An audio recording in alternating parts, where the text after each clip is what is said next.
The Everything Sequel Podcast is brought to you by the Vegas Beer Guys and the Everything Sequel Podcast. The Everything Sequel Podcast contains explicit language, and I will not go to my room.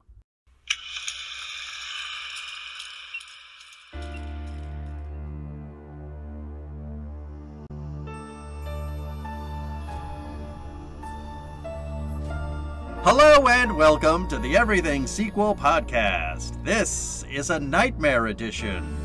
Today we're talking A Nightmare on Elm Street 3, Dream Warriors. No the, I think we decided that. My name is Michael Shantz of the How Dare You Awards. Joining me, the man who wants to swallow me whole, Tom Stewart of Lonesome Whistle Productions. Say hi to the good people, Tom. I lie awake and dread the lonely nights. I'm not alone. I wonder if these heavy eyes can face the unknown. When I close my eyes, I was wondering if you were gonna go realize you'll come my way. Standing in the night alone forever together. We're the Dream Warriors. Don't wanna dream no more. We're the Dream Warriors. Maybe tonight you'll be gone. I feel the touch coming over me. I can't explain. I hear the voices calling out, calling my name. It's the same desire to feel the fire that's coming your way. I'm standing in the night alone forever together. We're the Dream Warriors. Don't wanna dream no more. We're the Dream Warriors. Maybe tonight you'll be gone. We're the Dream Warriors. Ain't gonna dream no more. Maybe tonight you'll be gone. Guitar solo. Sweet revenge, the bitter end. This time, break the spell of illusion. Bound together, waiting for you, Dream Warriors. Don't wanna dream no more. We're the Dream Warriors. Maybe tonight you'll be gone. Don't you have a drink of water? My Zoom, I mean, that must have been good because my Zoom said playing music. Set up professional audio in audio settings. Like, why, thank you, Zoom. Thank you for noticing. Well, welcome to our first 4-hour-long episode for the Nightmare series. Although what that really means when that Zoom notification comes up is, this is a lot louder than it usually is. It was like The Voice. Suddenly Zoom spun the chair. Yeah. Well, you know, there was a lot of low-hanging fruit when it came to quotables, so at the very least you can say I didn't reach for that. You didn't go for prime time. No, exactly. Yes. There's a lot of quotables in this Sure. in this movie, so I decided instead to sing a full song. You know, there's a looking back now, because if you have 2, 3, and 4 at the very least, have some quality bad songs. What's the bad song in 2? Didn't you reference it when we did 2? Well, there's like a Bing Crosby song at the end. Which, yeah, you but know, opening credits? in its own context is good. I mean, not in the Sure, context yeah, of the scene right. of the movie. But that's got nothing to... That's not Bing Crosby's problem, who is long dead by this point. Right. No, what? Well, I mean, you and I both saw the original Nightmare in theaters last night. Not in the same theater. Separate theaters, though. Separate theaters, like we're in separate closets. Now we also go to separate theaters when we see the same movie. But I completely forgotten that there's a tie-in song in that too called Nightmare. Yeah. I suppose the only song that I can think of, the one he does the dance to in 2. Is that what you're thinking of? I don't know what I'm thinking of. Okay. Because music. But 1, 3, Not and enough 4. RAM in my head. 1, 3, and 4 certainly, and I think probably Dream Child? 5 and or 6 as well, because there's at some point Will Smith gets involved with Jazzy Jeff. God damn it. So we've got novelty songs to come. Love it. I don't think there's any other of the big 3 slashers who or horror protagonists in general who have as many signature songs as Freddy Krueger does. No, yeah. I can think of 4 off the top of my head. By the time we get to your favorite movie, he's going to be doing a rap. He is indeed, yeah. That feels... Correct. It's just so of the time. No, I mean... So I don't know. perfectly You of asked the me. time. You asked me what's dated better, 80s metal or 80s rap. I think it's clear 80s rap is dated better. Okay, you just went to a huge generalization about music in general and applied it to a Freddy Krueger rap. I'm also shocked in the limited research I've done on Dokken. Uh-huh. I automatically assumed they were a Scandinavian band. Nope. LA based, American. Oh. It's just that the lead singer is called Don Dokken, Now what and they named the band after him. movie is their song in? This one. That's This one. Dokken. That's what I just maybe, recreated. yeah, for you. okay. Then that maybe I'm thinking of that song from when you talked about it in the ranking episode and I applied it to 2. That might be what's going on. I think I want to say that there's something that I don't know if it was written for it, but the song he dances to in 2 is famously bad. We'll look it up for our pitch episode. Will we? Really? Or will we forget? I think I'll remember. I'll remember to forget. You're going to have to cuz I won't. This is completely on you. Because while I was kind of learning the song, I was like, okay, so I assume that when this is translated back into Norwegian, the lyrics all fit the music. And I was like, no, written in English, they're English speaking. It's just not very well written. Because there are those ABBA songs where you can hear kind of broken English kind of lyricism, and I thought that's what was going on here, but it was Not so much. Entirely anglophone. You applied the ABBA rubric to Yeah. to this song. Yeah. All right. Well, here we are. We're talking A Nightmare on Elm Street 3, Dream Warriors. Mm-hmm. I think we're still right? No, just No, Dream yeah, Warriors. it's not the Dream Warriors. No, the Dream Warriors themselves are a band. There's a band called the Dream Warriors, but I don't know if they're named after the movie. They're also a hip hop group, so I think they are, because I have a vague recollection of reading that note somewhere. IMDb notes, maybe. I think that sounds correct. You will know them through the opening music to Austin Powers. Oh, okay. They also use that sample. Bum ba-dum ba-dum-bum. The definition is this. My definition. All right, hang on. I can't have you dancing in your box. You make enough noise in that box. I just want to keep this notification up on my Zoom for long enough for it to fool them into thinking I'm a professional recording artist. Well, this movie, Dream Warriors, has 67% on Rotten Tomatoes. Ooh. Yeah. Oh, sorry. I mean, it's been a while since we've recorded. I forget horror. You automatically have to add 30 to the add 30 to the total to get it up to what it really is. Sorry, I forget. Each time. I think that's pretty impressive considering Yeah. what people think of horror generally. So I agree, but for our purposes, we always got to throw him an extra 30%. Yeah.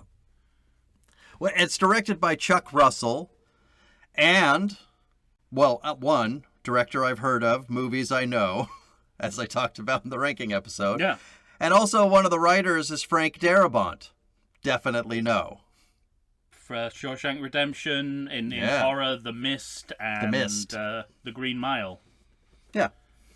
Yeah, an early writing effort from him, and of course Wes Craven was involved up to a point. Yes. The titles would suggest otherwise. He's got about 3 or 4 different credits in there, but he really didn't contribute much to the movie as far as I can tell. Well, as I recall, didn't he write a draft and then that they didn't use? Yeah, and somebody else came along, and I thought they took ideas from it, but came up with this eventually. I think they're using the banner of his authorship to kind of elevate the prestige of the movie, I think. Sure. Well, but I don't think it reflects his contribution to the movie, though. The way. All right. Well, let's talk Chuck Russell. Mm-hmm. He's directed. He's got quite an array of movies here. The Blob. Oh. So that's kind of at least in remake, the wheelhouse. The remake, presumably. Remake. Yes. I think I want to watch that this year for Halloween. Yeah. Okay. I think I might too. I thought that was Joe Dante. No. No. Okay. Because it's Chuck Russell. I wrote it down. I know, but you've been wrong before. What? When have I ever been wrong about one of these? Okay. I think I've been wrong.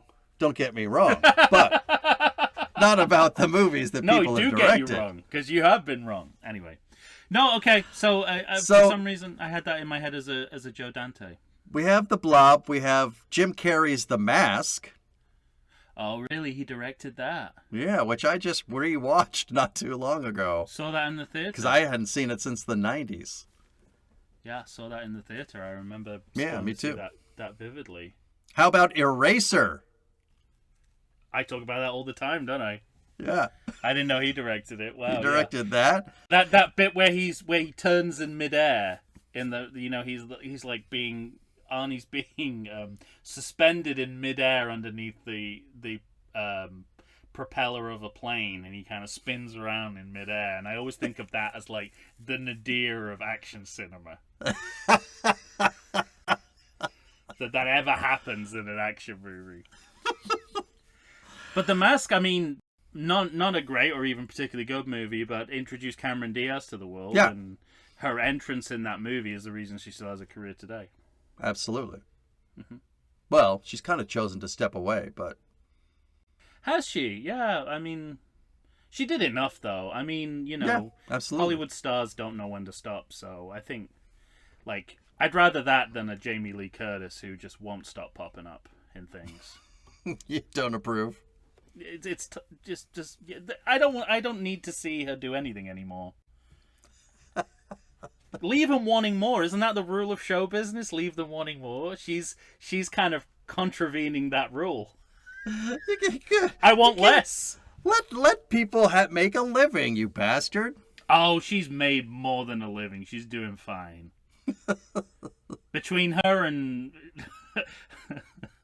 she's married to Christopher Guest, who also has money. He's also a member of the Houses of Parliament. Yeah. So he's obviously got, that comes from money. Anyway. I just heard him talking about that on a podcast, but I don't know that. Anyway, I don't want to get into it. Yeah. It's going to be long enough as it is. What we call a peerage, which is, he gets to sit in the House of Lords because of hereditary power. Yeah. Well, do you remember this movie, Bless the Child? That Kim Basinger movie? No. He also directed The Scorpion King, Witchboard, but not the original Witchboard. This is New Witchboard. 24 Witchboard. New Witchboard Who Dis? Well, I believe that was the subtitle, wasn't it? Witchboard Who Dis? Absolutely. Couple, I don't remember if remember this movie I Am Wrath with John Travolta? No, those words don't even make sense when put together. Yeah, I know. I can't remember if that was... I've forgotten the arrangement of words already. What is it? Yeah. Roth IRA? What is it? I can't remember if that was released in theaters. He's got a movie called Jung Lee or Jungle Lee. I don't know how to say it. And Paradise City, but that one's with Travolta and Bruce Willis. Is sort of one of those straight-to-video deals. I presume Guns N' Roses were not involved. It isn't like the Guns N' Roses story. Paradise City, the Guns N' Roses story. I don't think so. You know that reference, right? You got to know that song. Okay. I feel like within the domain of hair metal, I think you're pretty good. I think that's wheelhouse adjacent for you. I remember, what was the name of that place? We used to go to Palm Springs to a water slide park. Oh. In my teenage years, and there was one summer we were there, and just randomly they were doing like an air band contest. Now, we did Oingo Boingo, but we got second place and lost to Paradise City. That's a very cultured... That's a very cultured entry from your end. Oingo Boingo. You like that? That's like, ooh, the border the border people are here. Very popular at the time. Oh no, I know. Saw them in concert. We loved Oingo Boingo, but we lost to Paradise City not because they did better than us, but they had hot ass women in bikinis just join them on the stage. So what are you gonna do? It's the arrangement, isn't it? It's the hair metal. The hair metal pact. Yeah. You get to come on the stage if you'll sleep with us. Yeah. We have the same hair. Come and sleep with us. Here's an upcoming. Oh. In pre-production, a movie he's gonna do called White House Demon. I am intrigued. Is it a documentary? It could be. Imagine one day if Trump goes out to make a speech and then the demon that's inside him just leaves and he's suddenly an ordinary rational guy. We're not. Hold that, spoiler alert, like Leland Palmer in Twin Peaks, where he's just like, this demon has been inside me since childhood, I'm so sorry. Or like, not this movie, but our next movie, when, I don't remember the character's name, but when her skin rips off and she's full bug. Mm-hmm. It's a good thing. That's a good practical bit there they do. I like it. Well, there were plenty of those to talk about in this movie as well. Yeah. Probably the cream of the crop. Yeah. All right, so Money Corner. This movie had a budget of $4.5 million, an opening weekend of $8.8 million in the USA and the world, $44.7 million.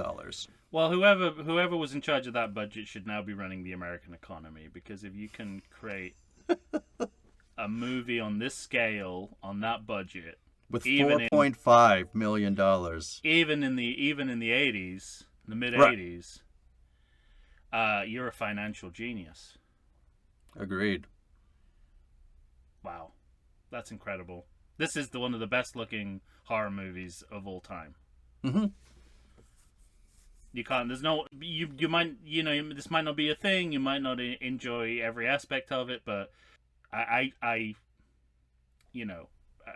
would be very surprised if someone who saw this movie wasn't like, that's it. What they achieved there is pretty impressive. Yeah, I agree. Plus, it opens with a New Line logo that I recognize. In silence. Yeah. Was this after the Time Warner merger? Had the Time Warner merger happened yet? Because it certainly looks more corporate. They look like they've got their act together. Yeah, exactly. They don't have the Super Mario brother graphics anymore. Yeah, exactly. And the child's writing of the first and second movie. Yeah, and we go straight into an Edgar Allan Poe quote, which tells you about that they're going for literate high-end horror framing. Did we talk about that in the ranking episode? Because I didn't remember how many of these movies started with quotes. Quite a few. Yeah. And I think, again, it's trying to sort of ensnare the movie in a kind of academic tone, a sense of authorship, even though Wes Craven isn't actually directing the movie. It feels literate, it feels academic, which you associate with him. Obviously, former humanities professor Wes Craven. Yeah. So, it'd be interesting to like track the quotes. This is the first time we get a quote, right, at the beginning of the movie. I think so. We just saw the original last night, and I don't think there's a quote. I don't remember a quote for that. No. But I was trying to specifically remember too, and I don't think that starts with a quote. Doesn't seem like the kind of movie that begins with a literary quotation. The quote was, "How about that dick?" Oh, I guess you could have started with like a quote from On the Road or something, or you know, Armistead Maupin's Tales of the City. Oh, actually, I don't want to. We talked about that though. On the Road makes an appearance in that movie. That's why I picked that movie. Yeah. I don't want. We can't relitigate 2 again, but I found a gayer movie than Nightmare on Elm Street 2, and it's Rainer Fassbinder's Carell, which is a movie where it's like I would say it's German director. It's not really a German movie from 1982. So hey. Already the hairs on your back of your neck are standing up. But yeah, it's a gayer movie because one, it's all about the film is about sailors fucking each other, and two, there's a cop in the movie who's dressed like Vito in The Sopranos when he gets caught in that leather club. Oh. And he's doing the lasso, and those 2 guys find him. Hey, Vito, what are you doing? It's a joke. It's a joke. Oh, poor Vito. All right. Well, died with a broom up his ass. Yeah. I wrote down we got the credits that start off kind of white on black credits to the title, and then we have paper mache credits. I called them. Absolutely, yeah. I wrote paper or papier mache. Are you supposed to say papier? Like we just said paper mache as a kid, but I think it's. Am I thinking of that Seinfeld episode where George is dating the pretentious woman with chopsticks in her hair and papier mache? What is papier mache? I mean, I think they're sort of going for like with the organ music as well. Also, Angelo Badalamenti, who is kind of best known as the composer on David Lynch movies. Okay. Twin Peaks. I think from Blue Velvet onwards. Okay. He was kind of the John Williams to Lynch's Spielberg. Yeah. And he's doing kind of like a Hammer organ, like a Universal horror sort of organ sound. The title credits are kind of ornate, so you're thinking kind of classical horror, right. But you still got the 80s color and graphics kind of linking it to what we know of the series. And then, you know, as the titles unfold, very well known cast list, like not just legacy actors from the series, actors who were kind of breaking out at the time, known character actors, celebrity cameos. Mm-hmm. You know, this in the worlds of Bill Hader, this movie has everything. Agreed. So that's, you know, arresting when you're kind of watching this. Go, ooh, okay. How is Zsa Zsa Gabor going to figure into all this? Yeah. Dick Cavett, what? Still not quite sure, but you know, having seen the movie, but yeah, and I think you know that story though, right? Yes, Okay. I mean, I can't believe he was willing to say that. He was. I was like thinking of a, you know, who would be the shittiest guest, and it'd be just Zsa Zsa Gabor. But the construction of the paper or papier mache house, to me it's like the beginning of something that you see for the next decade, which is like the elaborate horror title sequence, right? This reminds me, this goes on to be the titles of Seven. You know, this idea of like not a simple, straightforward opening sequence, but something that works on a wider conceptual level. Yeah. And so this whole idea of like watching her, the titles of watching her build this papier-mâché house, it kind of feels like, again, crafting the art of high-end horror. And what I also found interesting, and I think obviously rereading my notes today and having seen the original Nightmare last night, and we've talked before about how the third movie in a series invariably loops back to the original. Right. There's a lot of parallels, especially because 2 is so different in so many ways. I'll say. But it seems deliberate to want to go back to some of the kind of bedrocks of the original Nightmare. And the first thing is like the sex positive mother, which Tina also has, right? She has a her mother's also like has gentleman callers, shall we say, in the house, and it happens again here. But also, this idea, and this is where this series is different from a lot of the slashers we've seen, where to quote Paul Rust, there's a kind of most slashers have Charlie Brown parents, like they're just these vague figures on the periphery. Not so in this series. Like first of all, the parents are the reason this all happened. So right. They're central to the.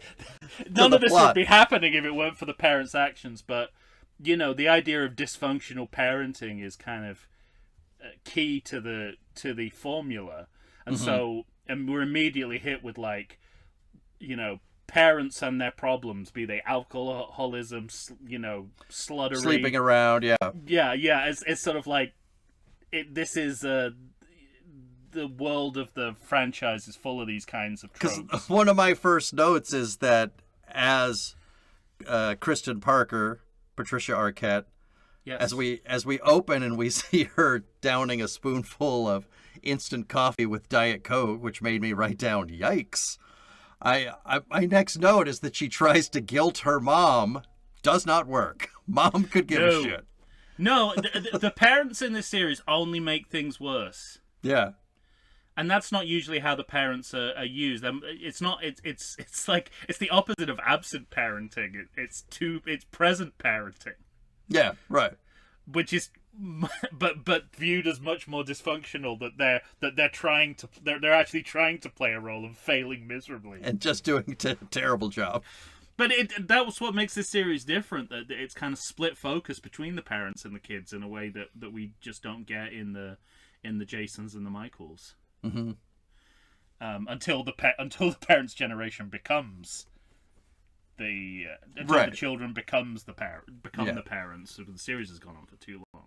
The dreams. I mean, I personally, and I think I'm speaking for you here, didn't have any issues with the dreamscape look of the last movie. But you got to admit, this is a step up with what we see when the canvas has expanded exponentially. Yeah.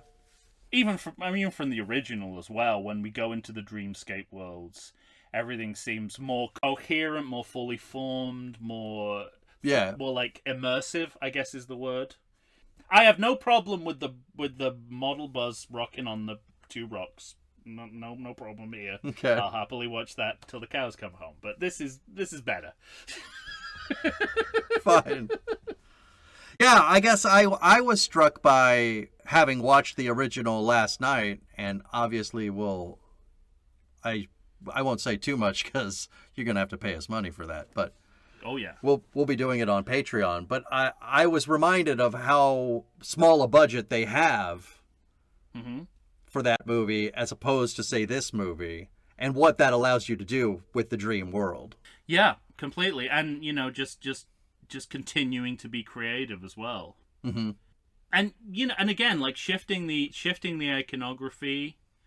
Our return to the house, it's a very different house now. It's kind of like, it doesn't feel like a suburban home anymore. It feels like a kind of southern gothic mansion. And then this introduces the idea of fantasy and fairy tale rather than hard horror. And I don't think this movie is hard horror in the way that some of the other movies in the series is. I think it is more kind of Tim Burton-esque fantasy. Yeah, I don't think most of these movies are hard horror. to be Maybe honest. maybe not, but that you can. I don't know. Maybe you're right, but the slasher origins seem more potent in other films in this series than it does in this one. Like this doesn't seem like a slasher at all to me. Mm-hmm. Although I guess it's still got those touchstones, right? The themed kills. Mm-hmm. The doing away of most of the cast, the final girl. Sure. But more and more, this kind of feels this feels like a fantasy, a supernatural fantasy, Mm-hmm. in a way that it never has before. Yeah, I mean, but it's also echoing, I think, the first movie. The first movie, she's stuck in the marshmallow goop. Here, she's kind of stuck in oil. Yeah, absolutely. Yeah, stuck in tar, unable to move, like looping back to the original movie. But also, and that one's kind of based on. They can go back to that because it's a recognizable nightmare trope, isn't it? It's like people have, it's one of the unable to move. It's one of the kind of the 7 dream plots, if you like, of the anxiety dreams where people lose their teeth or. You know what was interesting? Well, never mind. I'll save it. That's from the original. I keep having making I know. Well, we connections just we saw both it, watched didn't we? it last night. Yeah. So, but it's striking how much they want to go back to the well, especially at the beginning of this movie. Even the expanding the role of the teen hospital, which we only glimpse in the original. Yeah. And he never goes to any institution in the second movie. No. He just goes to the leather club straight past the psychiatric hospital. And again, like they're using this to kind of fold in contemporary relevance to the story, because this idea of like the troubled 80s kid, they're slashing their wrists, they're trying to kill themselves. Mm-hmm. And I thought that was they've kind of expanded the role of that, and I wondered how much of that was like, the realities of 80s America, and a lot more kids going through a much harder time than they had traditionally. Well, I think they're just bringing voice to that. Yeah. It's not like kids didn't have problems before that. No, but yeah. As a culture, we always just pushed our problems down and never bothered people with them. Because Nancy's mother in the original movie, conservatively, we may spend the entire episode, a Patreon episode, talking about her. But at least an hour. But it's that movie's about her. Yeah, it's kind of part of her weirdness that she's like, I'm gonna take her to a psychiatric hospital, or I'm gonna get her checked out. Yeah, right. Whereas here, it's almost like, why wouldn't you take your kid here? This should be your first port of call. Yeah, and so that's the cultural shift that's happened in the time. And here we got Nancy's back. Yeah, we've got something that's very rare in a horror sequel: a legacy actor playing the same character. Yeah, right. and we find, the movie gives us some interim development. She's studied what she was traumatized by and made it a career out of it very quickly. having gone through academia, not in medicine, but like just in general, it doesn't happen this fast. It's almost impossible unless you're Doogie Howser, and it's not implied that she is like not even with the 5 years they give between the first movie and the second movie. This movie is supposed to be the 6 years after the original. Even with that time imbalance, it doesn't seem to be in world. She's already in clinic, other than herself. Patients. Yeah, right. Like unsupervised. But that's also the odd, weird benefit of hiring 20-somethings to be your teenagers in the first movie. Yeah, because she doesn't seem out of place as a professional. Right. I mean, for this to work, she should have been like Doogie Howser. She should have been like a child prodigy who was already like a psychiatrist when we saw her in the original Nightmare. And she's just a regular teenager, so it doesn't really work. But anyway, maybe the trauma accelerated her intelligence or something. I don't know. You can headcanon it in lots of different ways. And we're kind of switching back from the last movie where we were getting the continuity through place. we were gonna just kind of keep going back to the same house. Now Yeah. it's clear we're getting continuity through characters. Through Place character. as well. The house is still the Yeah. same house. You know what I'll say about the house, too, that's interesting, is that the house seems to stay the same throughout all these movies. You walk in the door, the stairs are right in front of you, Yeah, living room to the, to the left. good for them. Yeah, I mean, continuity like that, I think, helps a lot. That they stick with that model of the house no matter how many different stories, writers, directors we go through. And it seems like a low bar, but having... The only thing they change is the color of the front door, and that's it. And that's fine. That Yeah. happens with doors over the years. They Sure. get a new coat of paint. But Honey, also, what do you it's think like, about red? well, given what's happened in here, it's probably not a good idea. It's just that it's just bird blood from everything that happened in the last movie. They were like, we don't need to get paint. We've got lots of blood Down. from all the exploded birds. Are you painting that with a bird that doesn't have its head? And are you using the bird as a paintbrush as well? Yeah, of course I am. But anyway, I mean, the fact that that's a low bar is in and of itself depressing. Like, because all it really requires is someone's like, okay, before we take this down, I'm just gonna do a quick drawing of it, just so we remember what it looks like. Yeah. But we've seen so many horror franchises now where someone hasn't even thought to do that. Sometimes before they blew up. Yeah, whatever exactly. The building Yeah, was. right, They just right. like, can I get a quick no time? The No explosion time, is we already gotta blow it up. ready to go. No time for you to do a drawing of what it looks like in case we want to go back to it ever. By the way, the blown up. blowing up of the house is going to be extremely dangerous. Stay And on it's your toes. happening now. This is also We're introduced to all the kids. We're introduced to Neil and we're introduced to a and new the hospital staff. a new aspect of the mythology, which is Hypnosil. Yes, And this is a keeper. throughout. All the way to Freddy versus Jason. But it's interesting because it's kind of like the Doctor doesn't know, not Judge Reinhold doesn't know what it is. See, I would say not Bill Maher. Oh yeah, that's even better. except he's like personality-wise. Personality-wise, Judge he's got- Reinhold No, looks... personality-wise, he thinks he's Judge Reinhold, but he's really Bill Maher. Yeah.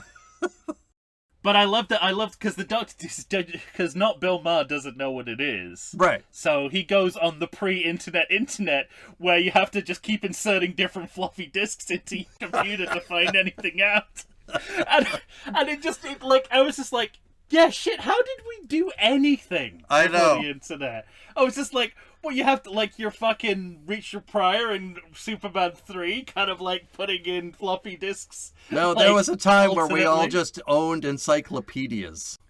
Right, and then what if it wasn't in the encyclopedia? What if it wasn't covered? What do you do then? You would literally say to yourself, I can't study this.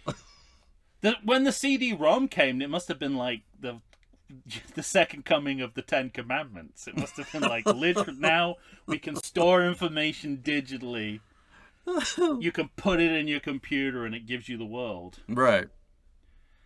Now, where is this movie in relation to Tim Burton's career? Because I had a lot of notes where I was like, the design and the effects seem very Burton-esque. The way that the dollhouse in the dream becomes a real house, the lighting, the worms. Yeah. I mean, he's not the first filmmaker to use worms, but No, but I think he's in the Pee-wee phase right now. well, that's what I thought, and that's I have a So it predates all of that, but it's in his brain. with both Tim Burton and David Lynch. I feel like they were inspired by the series in ways that haven't really been talked about because they only employ the imagery from it after these films came out. Right. Some of it, I mean, for David Lynch, I think it's inarguable that he took specifically from 1 and 4 specific scenes and moments for Twin Peaks, which makes it doubly interesting that they reference Twin Peaks in 6. Mm-hmm. But Tim Burton as well. I think that all the we'll get into it in a moment, but all the marionette stuff in there Right. feels like similar to the kinds of experiments he was doing with stop motion around about the same time. Mm-hmm. That kind of got him the job at Disney. But I mean, you couldn't ask for better effects. The animation and the animatronics of the Freddy worm, like, so good. and this is where I think we've made a conceptual leap. We don't just want visceral gore effects. We want to represent fantasy creatures. Mm-hmm. It's a different skill set. It's a different discipline. And that's I just think they're interested in kind of, almost expanding the mythology of what Freddy can do. How ambitious is that? What the series can do with the money that they're given. And that's the one thing I like about this series, is that these directors, who by and large are often not, if not at the beginning of their career, near the beginning of their careers, and they let them take big swings in this movie. And this huge animatronic kind of puppet is a huge swing, and it looks amazing. But the fact that you would, absolutely, but and also the fact that you would think of making the puppet in the first place is in and of itself, yeah, right, ambitious. Yeah, I think it's just stunning. That moment too, when the puppet kind of rears back and looks over and sees Nancy and says, "You." Yeah. Like, that kind of delivers a promise for the whole rest of this movie. Yeah. It's very Obi-Wan meets Darth Vader. Mm-hmm. Yeah, right. In Star Wars, you know, and where they have the very slow old man fight. I mean, he was an old man. He was an old man, and David Prowse wasn't exactly light on his feet. I like that one moment where his sword kind of comes down and he does that little shuffling thing. Like, I'm working hard here. I'm sweating. It's RSC fencing. Yeah. And then, you know, once we start to get into tag team wrestling in the dream world, mm-hmm. It struck me that, like, we've shifted away from violence upon an individual, and now it's like action, like ensemble action. Yeah, right. You know, like fighting as a unit against Freddy. I mean, that's a theme of this movie, right? It's a theme of the movie, but it means you're kind of making more of an action, like a action buddy movie than a slasher kind of individual pursuit movie. Well, again, the canvas is expanded, right? Because we're going beyond. Yeah. Either the one femme fatale or the boy fatale. Yeah, because I mean, it underlines how little the victims in slashers work together, and you think if they did mm-hmm. earlier on, mm-hmm. they might not have got killed in the way right. that he did. They were always discovering each other hours later, hanging from a door, with their entrails out. If you stayed with them, they wouldn't be dead now. Let's split up. Let's do what? But and you know, to cement that, we go into a group therapy session next. Yeah, which is our classic way of getting exposition for everybody. Find out what, you know, that kind of feeling when you're in a doctor's waiting room and you're looking around going, what's he got? What's everyone got here? Why is it all in? Why exactly? and who's worse off than me? Yeah. It's kind of funny because I don't know if they're doing this consciously, but the way that the the health professionals in the room think about dreams is very much the way that dreams were represented in the last movie, that they represent these repressed desires, mm-hmm. that they're the subconscious coming to the fore. But the understanding of the movie about what dreams are is that it's a way to live out fantasies. Yeah. And to essentially become superheroes in the real world, mm-hmm. to develop mm-hmm. superpowers. That's that. So it's kind of interesting that the people who are dreaming understand that dreams are not what you think they are. They're not like Freudian subconscious imaginings. They're wish fulfillment, basically. Mm-hmm. Whatever you want to be, you can be. You can be in the dream world. You can be a wizard. You can be a punk rocker with switchblades. You can be yourself, but I guess just a bit stronger. With 20% more dominatrix. Yeah. Yeah. So I just thought it was like... By the way, I called that worm attack the Freddy Tremor attack. It's very much a Freddy Tremor. Yeah, the Wizard Master. Also, the idea, I don't know how many of these we had at the time, nerd characters as horror protagonists. Oh, yeah. Feels like we have nothing but now, but I don't know how many we had before this, before Proto Harry Potter guy. There's no nerds in the first Friday? Nerd adjacent? Isn't there one? There is. There are kind of. There are nerds, but they're part of a bigger picture in a way. I think he's more of a protagonist. This is different because active. he's clearly a dungeon master. Because he plays Dungeons and Dragons. Different kind of wizard. I'll tell you what, we should take our first break and come right back. We should. And talk more. And I'll sing you another song. No, all right. Never again. We'll be right back. Tom will be back with a lullaby.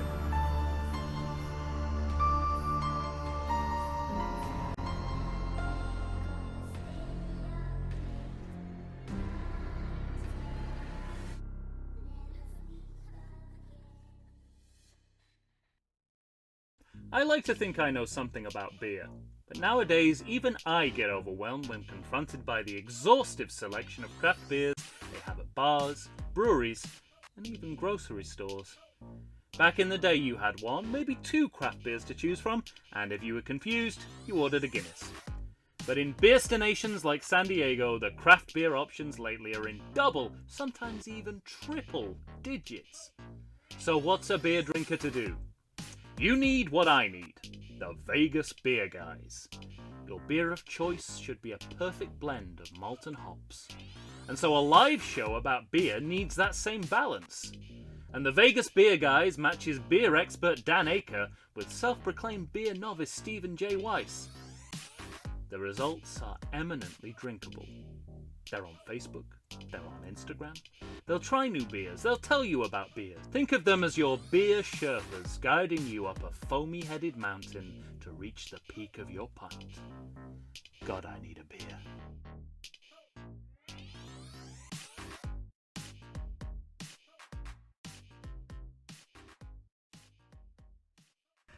And we're back, ladies and gentlemen. Tom and I are here discussing, did we say this? The 1987 film, by the way? A Nightmare on Elm Street 3, Dream Warriors. Directed by one Chuck Russell. Look forward to the White House Demon. He's already there. Already got one in there. Well, I said, I didn't say this on air, but I said off air when we come back that we have to talk about this blood kind of tendon walk. But before that, we get that great stop motion Freddy puppet. Yeah. Where he slices himself down off the wall. Yeah. I love it. Wonderful, wonderful stop motion animation. Right before,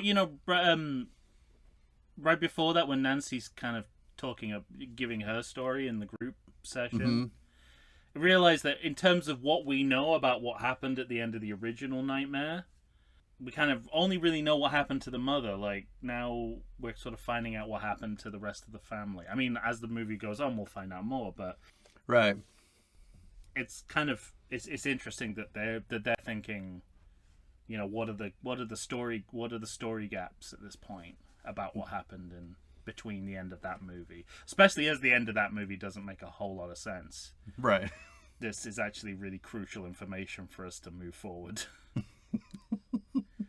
Yeah, I mean, this movie does want to be more middle of the road, but in terms of what? Gore? In terms of the kind of a horror movie it is, but when you get into the nitty gritty of some of the dream scenes, you've got some really risque stuff, like the hook wires, the puppet wires, very BDSM torture, psychosexual, almost Hellraiser-ish kind of imagery, which is a nice nod to the homoerotic, doings of the last movie. But in a more refined... Don't say that with a wry smirk on your face, it's not as good. I'm not saying that. I like that there's an interplay here. And also one of the characters that we're introduced to, what's his name? I don't want to just say the black guy, but I mean Kincaid. He actually says out loud, "I'm going to last longer than any of you." Mm-hmm. So the movie is conscious that by having a person of color, Who usually goes first. yeah, because the movie makes good on that Yeah, until Rennie Harlan gets his hands on things. I'll say. he wants twice as many black people to die in his movie. Yep. But I that's again like the consciousness of that dialogue, and also inverting it, Mm-hmm. inverting the stereotype. Really interesting. Yeah.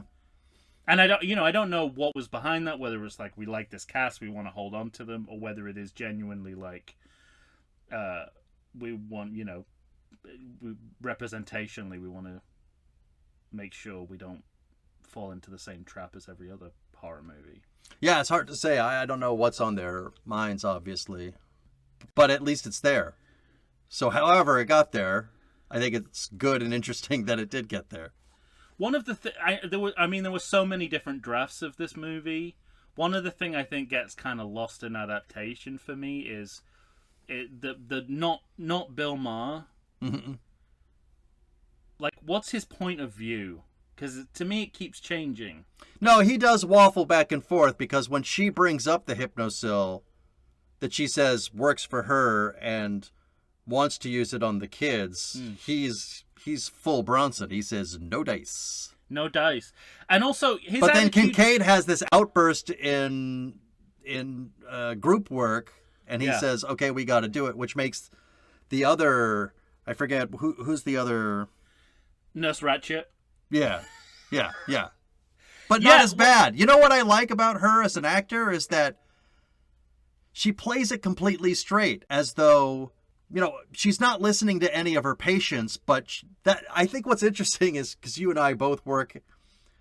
Well, you work directly in the Careful. medical field, and I work Careful. more peripherally. But Careful. But we work in a place in where, I guess, in our society, our culture, we're led to believe the doctors have all answers, know everything.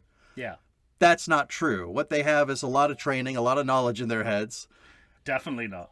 Yeah. I know that for a fact now. So what I like about her performance is that from a medical standpoint, she's on solid ground with everything she's doing and saying. It all makes sense. Mm-hmm. But on top of that, She's not listening to her patients. she's not listening to her patients. Exactly. She's not listening to them at all. Yeah. And that dynamic, I think, really works well for this film. I have personal experience with it, as do you. So we've seen that, both the good and the bad of it. Yeah, I mean, I'd like that to be the case. I do wonder whether perspectives got mixed up as the movie was redrafted, because I feel that sometimes, like, You mean for not Bill Maher? not Bill Maher and not Nurse Ratchet as Yeah. well. When their first scene together makes me think that he's the cynic and she's the kind of the liberal, and then they kind of switch sides later on in the movie. She never came across to me as the liberal. Well, she's much sunnier in that opening scene, and I wonder whether they were just writing a different character and they were like, actually we got to switch these. But anyway, but what I was going to go on to say is that this doctor's attitude to suicide pretty much disqualifies him from doing the job he's doing. He's a suicide shamer. I'm like, well, you're dealing with kids who've tried to kill themselves. That's just a fact. Right. Like, you're going to give him a complex about having done that as well? Anyway. What's he say, that they're weak or... Yes, it's like Reagan language, isn't it? Yeah. It's like, he took the coward's way out. That was big time. That was like a bunch. That's how we regarded it, I think, at the time. The language of that Even more so now. is very coded into Reagan's America, I think. Bunch of fat generals. Who's the kid's name? It's not Joey. Joey's the kid that doesn't talk, right? Yeah, I don't have anyone's name, so you're gonna Philip? have to help me out. Bradley Gregg? Yeah, Okay. Bradley Gregg. That's Philip, because he's... no. Is that right? He's Eyeball Chambers in Stand By Me. I think. Oh, okay. I think that's the kid that does the tendon walk. Mm-hmm. As he's walking, he like mystifies through a door, doesn't he? Mm-hmm. Yeah. How does he do that? He's actually walking down the hall. He has to be. Freddy's... he's a known sleepwalker. It's he's pure just... magic. All of it is pure magic. That's the only thing that... That's so funny when you're talking about A Nightmare on Elm Street. The only thing that doesn't make sense. Oh, wait. You mean does it make sense, or how did they do it as a practical effect? No, how they do it as a practical effect seems fairly easy. I don't think it makes sense. I think the choice was because he's so close to the nurse's desk. Yeah. They wanted to show a way for him to get out without her seeing. Oh, okay. But if he's in reality walking down the hall and she just happens not to see him, he should also, in reality, walk through the door. Because they're swinging doors. It's not hard. It's probably the plausible deniability of doing a movie about dreams. You go, okay, we got that one. That part's the dream. Yeah, exactly. That did in the edit. It's like, let's say that's part's the dream now, since it doesn't make sense. I like the scene in general. It's graphic. It's hard to look at him when they show the actual... Yes, really... kind of puppet strings. It's kind of brutal and beautiful at the same time. Yeah, exactly. Which is kind of, again, I think it's a challenging... because it's not trying to gross you out by how it looks, or make you cringe, or make you wince. Right. It does that, but there's a beauty and a craft about it that takes your kind of reaction to it to a different level. Mm-hmm. I think for me though, it gets tamped down with the huge superimposed Freddy over the building at the end. I've never liked that. Yeah. I'd rather Freddy just appear on top as himself on top of the roof. Yeah. And cut the strings. Yes. That would be scarier to me. Yeah. All right. I'm with you on that one. I'll count that as a point for me, though. We both put this in the same place in our rankings, so there's no winners here. I have other issues with the movie. That wasn't one of them, but I have other issues with the movie. Well, I doubt you're going to have anything negative to say about the upcoming scene with the television, in the television room. It's funny that I forget. I know the character's name is Jennifer. Mm-hmm. I don't think I wrote down the actor's name. But the one thing she also does, because she smokes a lot, she keeps burning herself. Mm-hmm. And I don't think we've seen that in these movies yet. Somebody keeping themselves awake by burning themselves. Right. And that's the one thing that always really works for this series in general. Is just the idea of how can you not go to sleep? The one thing that you have to do is the one thing that will end up killing you. Yeah. And the ways in which these characters all try to keep themselves awake can go to the horrific itself. So you're in a horror even before you start dreaming. And this introduces the trope, which I don't think we've had before. This movie's kind of like a bridge. Sets up. It establishes so much mythology as well. Like, we talked when we did the Friday series. It's like it's not until the second and third film that the mythology starts to emerge. And while a lot of the mythology is established, this movie certainly kind of adds to it significantly in ways that they run with until the end of the series. And one of the things is the idea of you have themed kills built around a character's psychological complexes. Mm-hmm. So in the next couple of movies, you'll be like, okay, if someone has an issue with food, they're going to be force fed to death, right? And it starts here because she wants to be a TV star.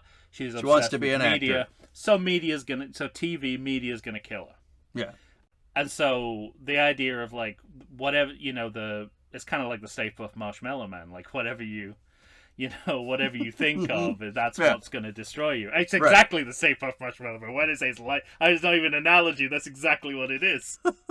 but that's so that idea is that it starts to kind of create expectations that if you know something specific about what a character's going through, it will be used in their death Against somehow. them, or right. And I think this is the first time, because there's nothing kind of theme. Well, I mean, there's obviously gay themes around everything I was gonna Jesse say, does. That's the whole movie. Yeah, but that's the whole movie, right? I mean, homosexuality is gonna kill him, but that's kind of the whole movie. But this with different characters with different psychosis, psychosi. Well done. That are going to be co-opted in their deaths. In their deaths, right. Or their, or at least Freddy's going to use it against them. Mm-hmm. So that's a big leap in the mythology here, I think, because each of the sequels subsequently runs with that. Mm-hmm. Everyone's got to have a themed death. I mean, that's something, I think we talked about it in the ranking episode, but that's something that this series does really well. Mm-hmm. Whatever each movie adds on, the other movies do seem to take it and run with it. Yeah. And include it. And you especially have been talking about that for years now. Yeah. That you can't just ignore the things that are brought up in your previous films. Not just with story, but with mythology and iconography as well. Sure. So there's the fact that they do it on all counts. Also, if we've got New Nightmare coming, is a few films out. This is where we start to get meta, right? There's no metatextual commentary until now. The TV talk show having Dick Cavett, having Jar Jar Gabor. The second time we've seen her spoofing herself in a cameo in a sequel. Yeah. Because isn't she also in the titles of Naked Gun 2.5? 2.5. She comes up and smacks the... Does she not want to be in the original version of any franchise? I don't think they'll let her be in the original version. Maybe that's it. I mean, as Dick Cavett himself says, like, the reason she's there is she's a punchline. And in both those movies, this movie and Naked Gun 2.5, she's there as a punchline. And Cavett's also satirizing himself. Sure. I think, and the TV talk show format. And, again, like, you don't know exactly, because so much is involved in staging this set piece, you don't know what's the impetus. Is it like, we like the design of it, we like the novelty of it, but thematically, there's a lot going on here. This idea of, like, the disparity between the quality of movies and the quality of television. Mm-hmm. I gotta say, 1987 is probably the last time you could make this argument, because, you've already had Hill Street Blues has just gone off the air, and we're going to go into a golden age of television coming up. But at the time, it's sort of like these,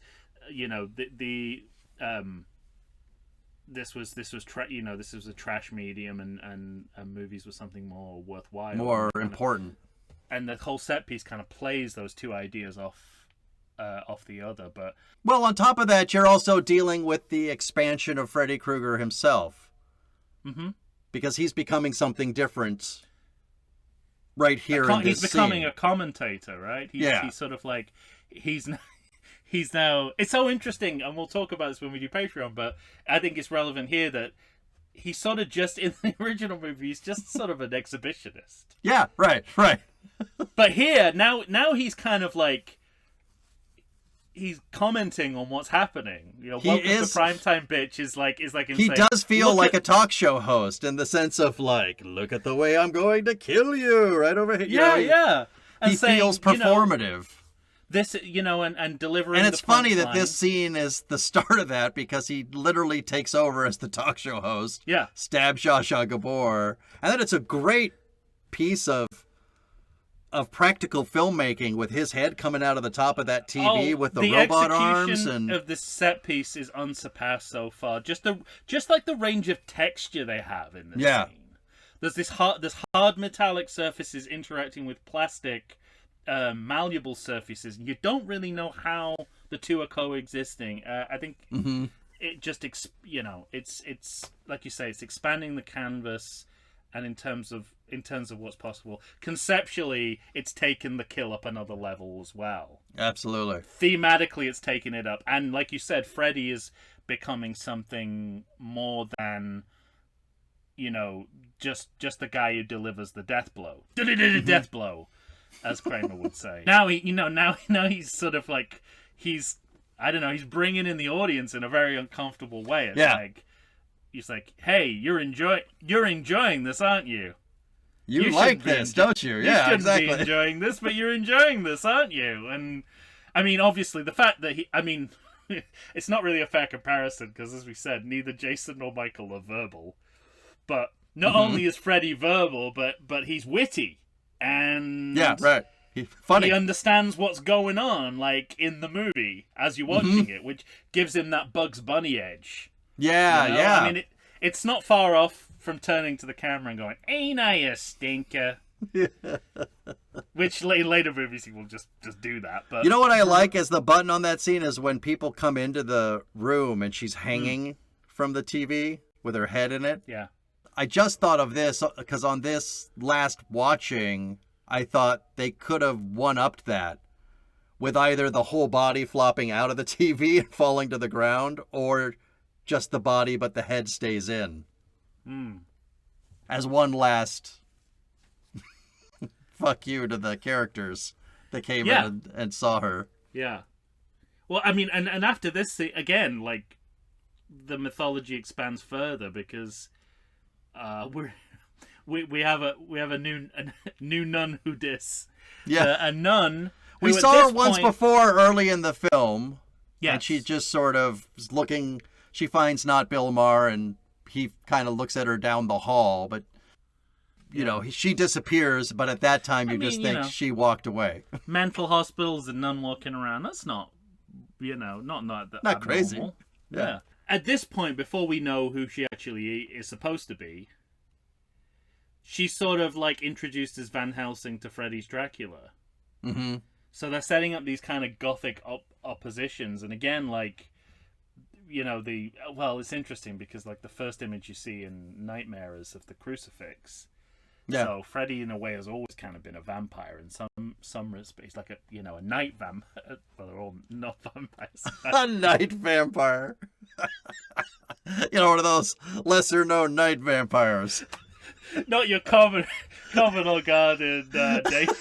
He's one of those nocturnal vampires, You mean a vampire? Yes, that's what I mean. Yes, that's what I mean. But anyway, so we have these gothic oppositions. I'm gonna get a T-shirt that just says "Night Vampire." Night Vampire. But yeah, which are changing the terms of the monster. Mm-hmm. In the way that he's characterized, the way that Freddy's characterized, but also in the sense of, like, what kind of a monster he is. Like, he's a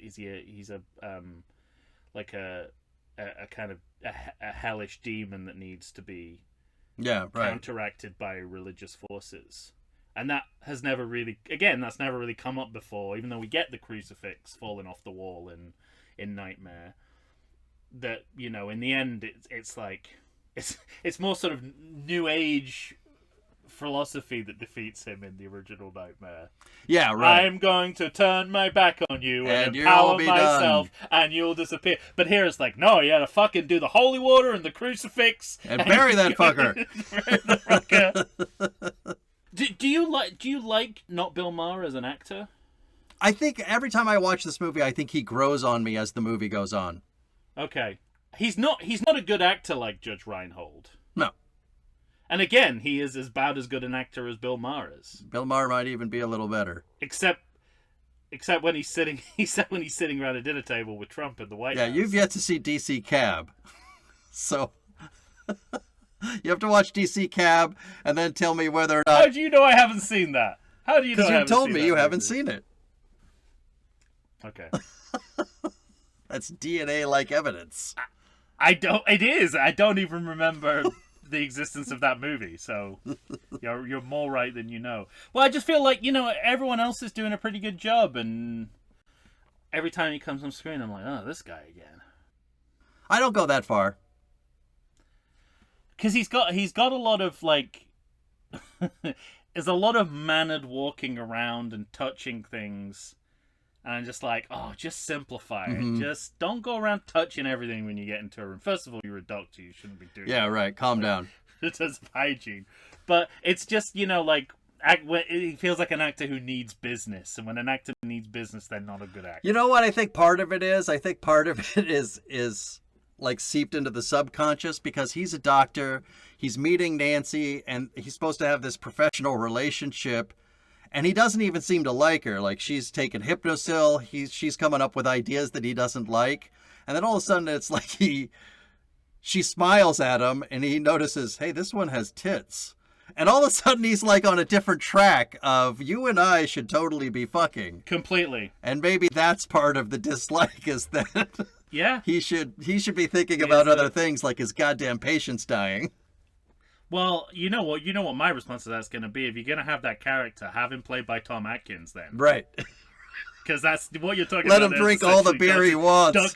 Dr. Daniel Chalice.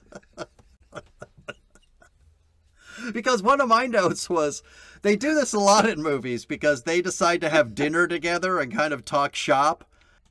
Yeah, at a Thai restaurant, Springwood's only Thai restaurant, which again I'm just like, how big is this fucking place? But doesn't it is also it a city? have? Is it a town? Is it a neighborhood? What is it? Doesn't it also have like 60 lit candles at their fucking dinner? Yeah. And I just think I've never done that for any dinner. Even when I specifically was hoping to get laid, I haven't lit 60 candles. Like, they have actual Thai beer on the table. No, there you go. Like, I don't know what the point was of them going. I guess because she comes from she's been in Chicago, has she, or did I make that up? What's that? Has she been? She's been in the big city, right? And then she's coming back to I don't know. I don't remember that. Did I headcanon that completely? You might have. Because then but that's what I thought the point of the Thai restaurant was. It's like, oh, whatever city you came from, let's say Chicago, because apparently in my head that's where it was. Was kind of like full of all these cosmopolitan restaurants, and now you're coming back to little old Springwood. Not that we're ever going to tell you quite how big it is. And we've got the one Thai restaurant now. And some prop guy has sourced an actual beer that you can get in Thailand. And I'm like, well, you've worked so hard on this. Surely that's the point you're making. Otherwise, it could be a diner. Well, actually, we're going to see enough diners. Yeah, your favorite movie includes the fucking Peach Pit. I don't know what you're talking about.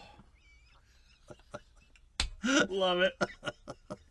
Soul pizza.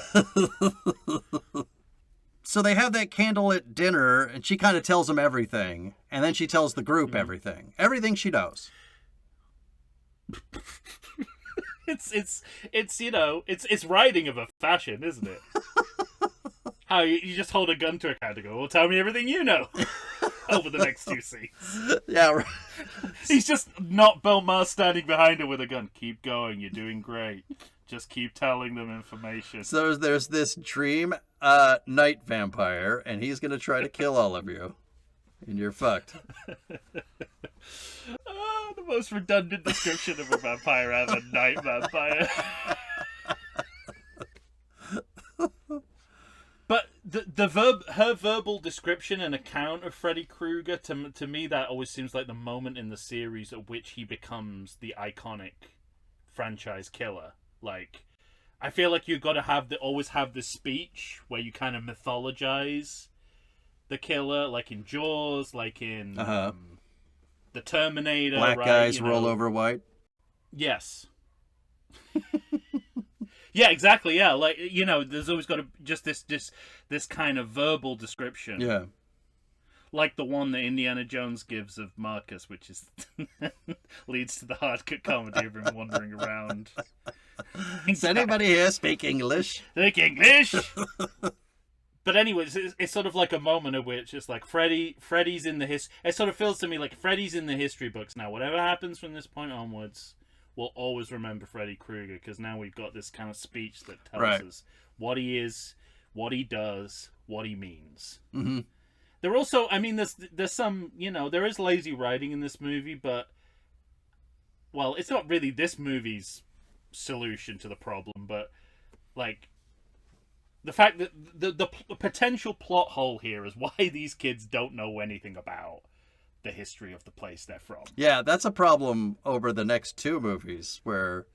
But you got the same answer because of the great work that the first movie did. Mm-hmm. They can just go, well, the parents covered it up. True, yeah. Like, even if you don't say it, it's like parents kept it all quiet. That's what parents in this town do. How do you keep a large fire that killed a guy who was released? I have so many questions. How do you keep that quiet, exactly? How many parents were involved? Yeah. Each movie we seem to seems to be more parents. That circle of parents keeps growing throughout these sequels, yeah. Right? It's like I'm by the end of the series, I'm imagining like that scene from the Simpsons movie where they're all carrying lighted torches, and it's every Simpsons character ever. Yeah. But anyway, it's sort of like I like that they're just that their solution to that plot hole is, well, let's just go back to the source material. Parents covered it up. Yeah. It's the obvious answer. And they do some, and again, like, they change the nature of what dreams are in the context of the series, and also the way dreams are used in movies as well. They're developing that language, the idea of the fake or double dream, mm-hmm. right? That hasn't been a big thing up to this point. There's usually a pretty clear delineation of like dream and reality up to this point.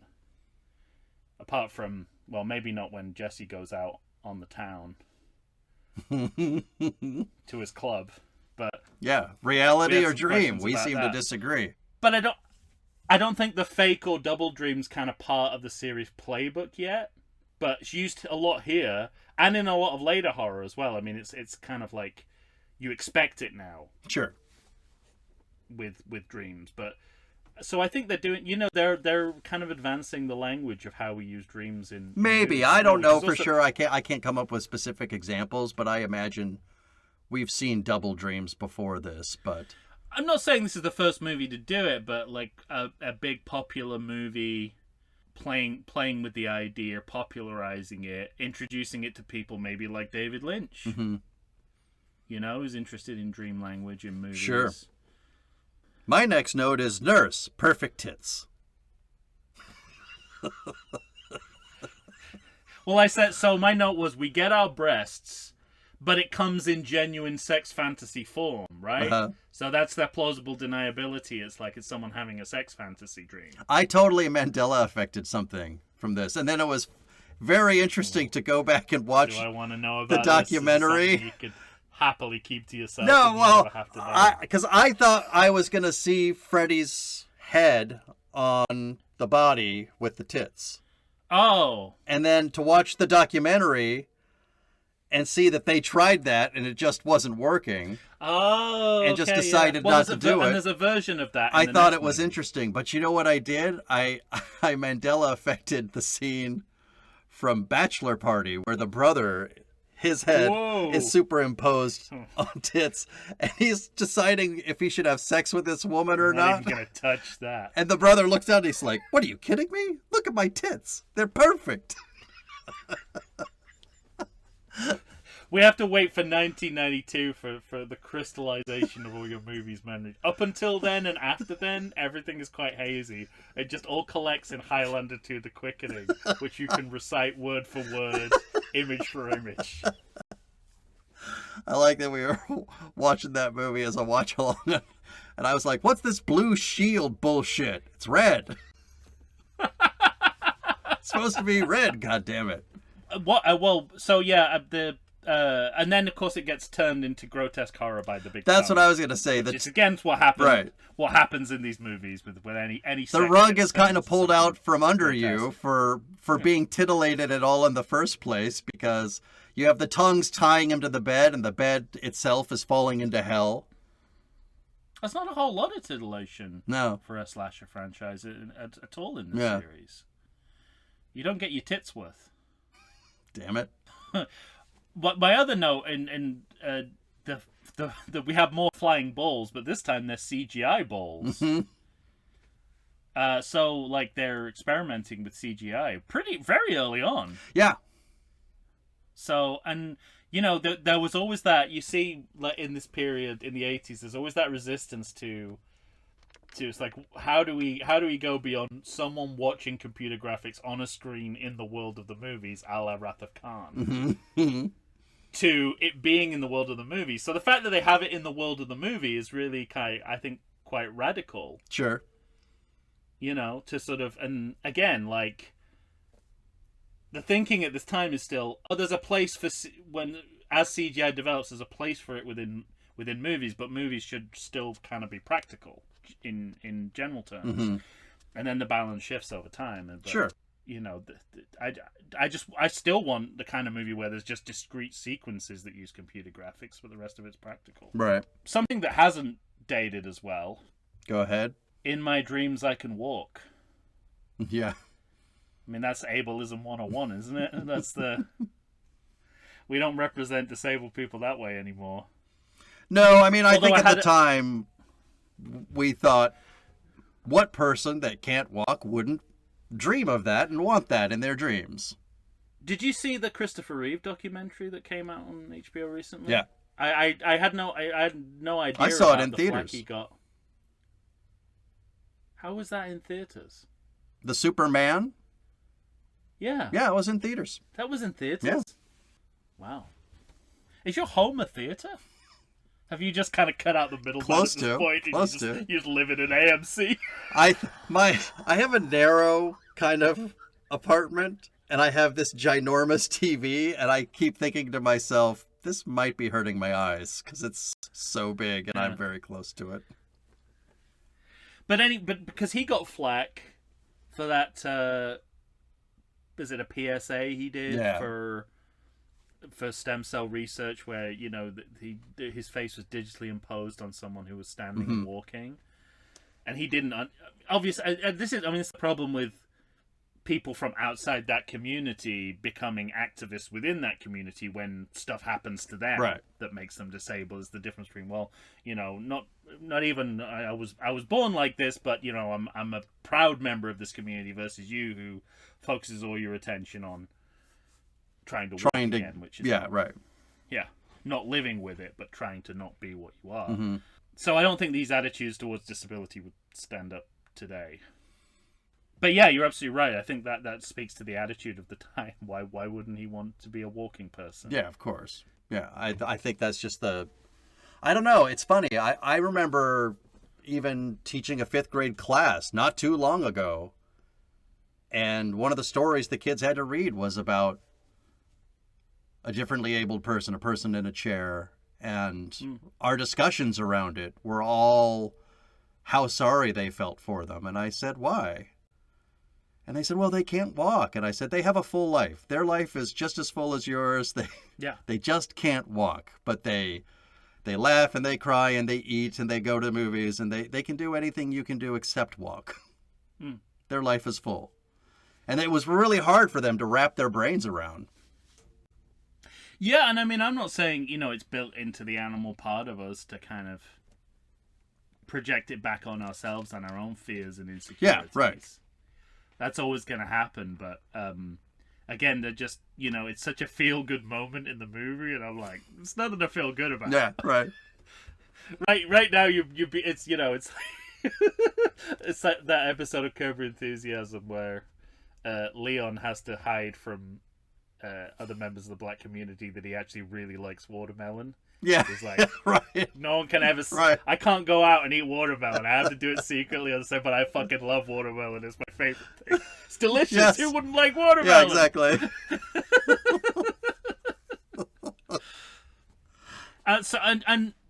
We also have Welcome to Primetime, Bitch. Yeah. Then we get Feeling Tongue-Tied. Yeah.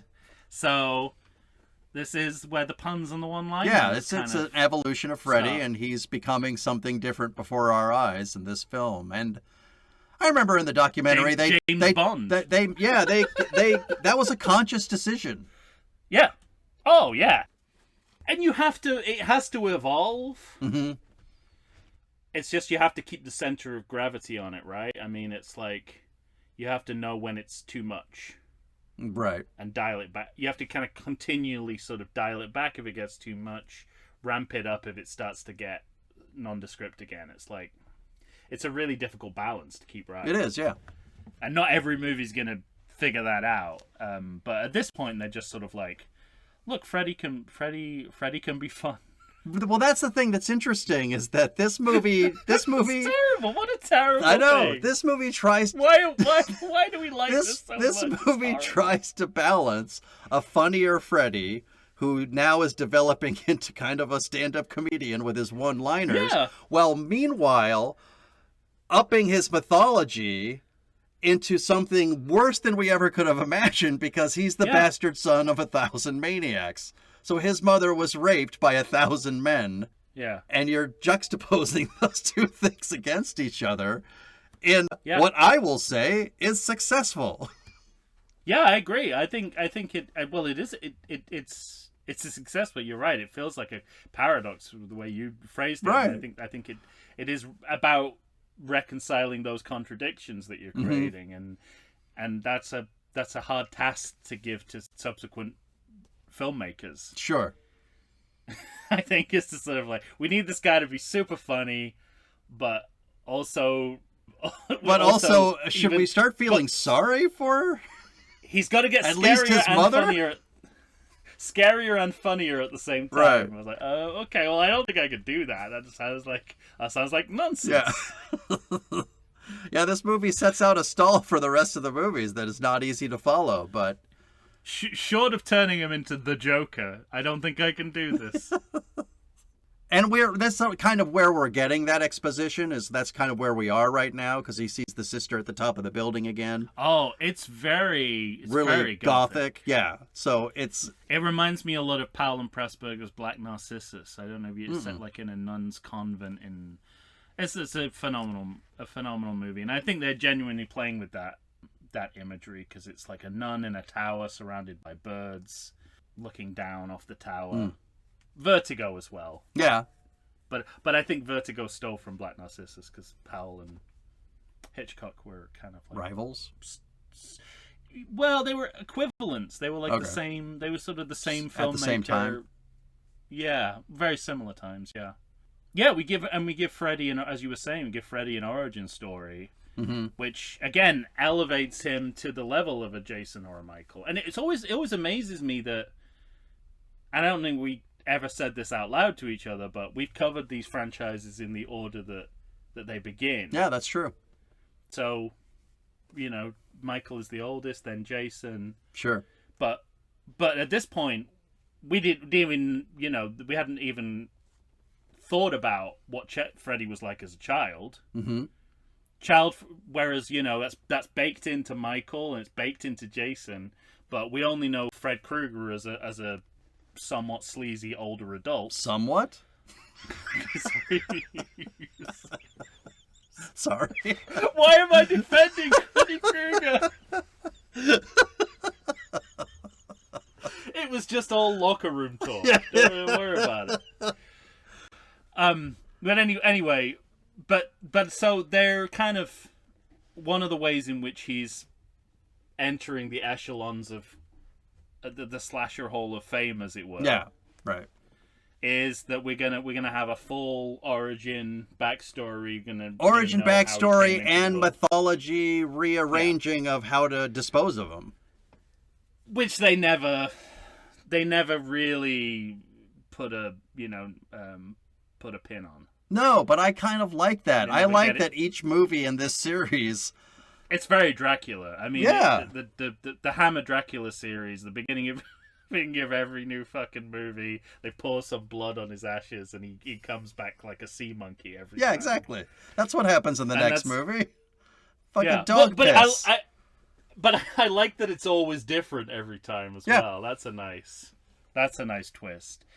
But they could, I mean, if they wanted to, they could figure it out. But they keep it more vague. Is this because there's a moment where he says, "Come and get him, bitch."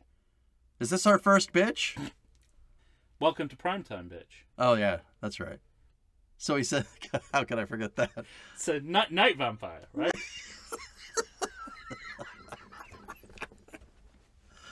But I guess what I meant is...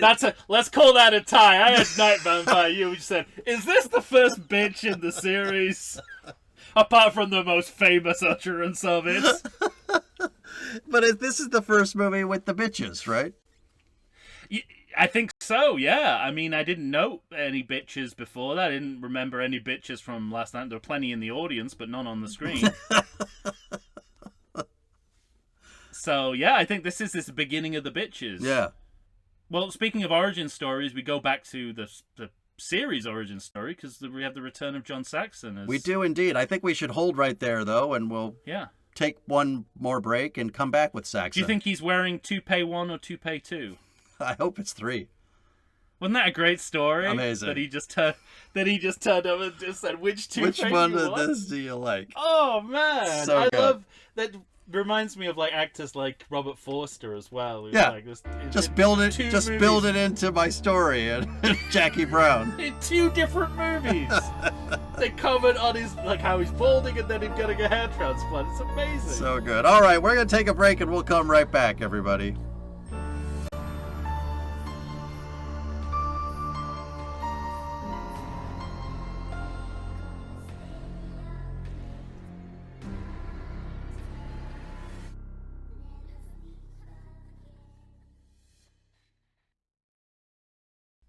Did you know that the Everything Sequel podcast has a sequel? It's our Patreon, and for a low monthly donation, you can get up to 2 exclusive, full-length, ad-free bonus episodes. $5 a month gets you an episode discussing all the original movies from the series we've covered on the podcast. And that's a lot of snakeheads. But $10 a month scores you the reboot to boot. Support Everything Sequel on Patreon and reap the benefits of amazing brand new content you quite literally can't get anywhere else. Got more money than sense? We also offer one-time payments that will get you in the driver's seat of the podcast. Maybe even the passenger seat. That metaphor doesn't work, but our show does. So join the Patreon and believe the hype. It's a sequel. And we're back, ladies and gentlemen. Tom and I are here finishing up with A Nightmare on Elm Street 3, Dream Warriors. All right, so John Saxon and rug number 2. I think it has to be rug number 2 at this point. I don't think rug number 1's an option anymore, I'm afraid, sadly. But, just having him around just kind of classes up the joint. Well, also, the real genuine character development. Yeah, true. He's a, as you, and it kind of, when you do that kind of interim off-screen character development between installments, I think you have to kind of, you have to keep it, you have to play it very carefully. So, you do what you need to do to make the plot work, but you want to extrapolate in a way that doesn't bump your audience one way or another, where you're like, they would never do that, or they would never become that. Mm-hmm. So there's got to be development. He's got to go to point A to point B for where they want him to be for this movie. And it's not in an upwards direction. No, it's very much in a downwards direction. But you think about the events of the last movie, and how humiliated he would have been as the police officer who couldn't keep his own fucking house from being overrun by the Sleepy Time killer. I didn't remember that in this movie, by the way. This bit about him losing his job. And he's a security guard now. Yeah. And I like that it's done visually as well, because so often in the original he's in his uniform. Mm-hmm. And, it's the same uniform but a different color shirt. and a badge that says security and says sheriff, right? Or says lieutenant. Yeah. So it's nicely done, and again, I think it sort of speaks to I certainly rail against why we have to find legacy characters at the bottom of the well at the beginning of every kind of reboot mm-hmm. or like requel. But you can, if you do it with nuance and with good acting and good writing, you can sort of pull it off. Like, there's no reason why his life needs to have kind of collapsed quite as dramatically as it has, but it doesn't bump you that it has. It doesn't. You don't think, well, his life easily could have gone that way.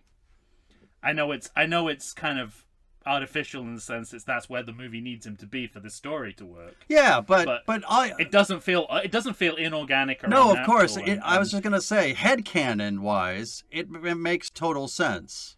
he lost his wife. Lost his wife. His daughter doesn't speak to him. Lost his job, which meant he kind of lost his identity.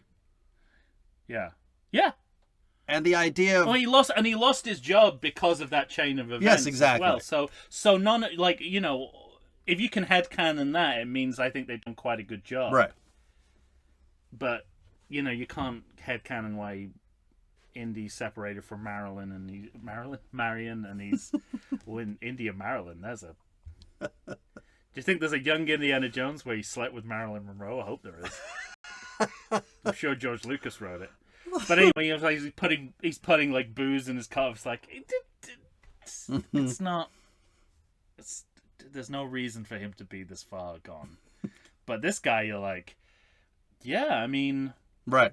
he's gone through a lot. He's gone through quite a bit.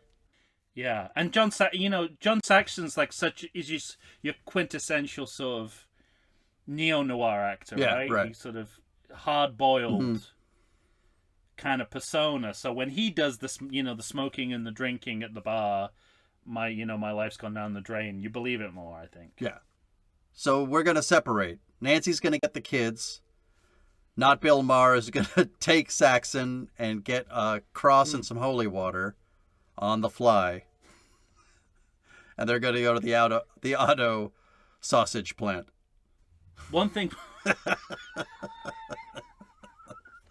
Sorry. So that was the last movie where they went to the sausage plant. Inside joke from a minute ago, everybody. That movie, that last movie definitely didn't need a sausage plant to land their symbolism. That's for sure.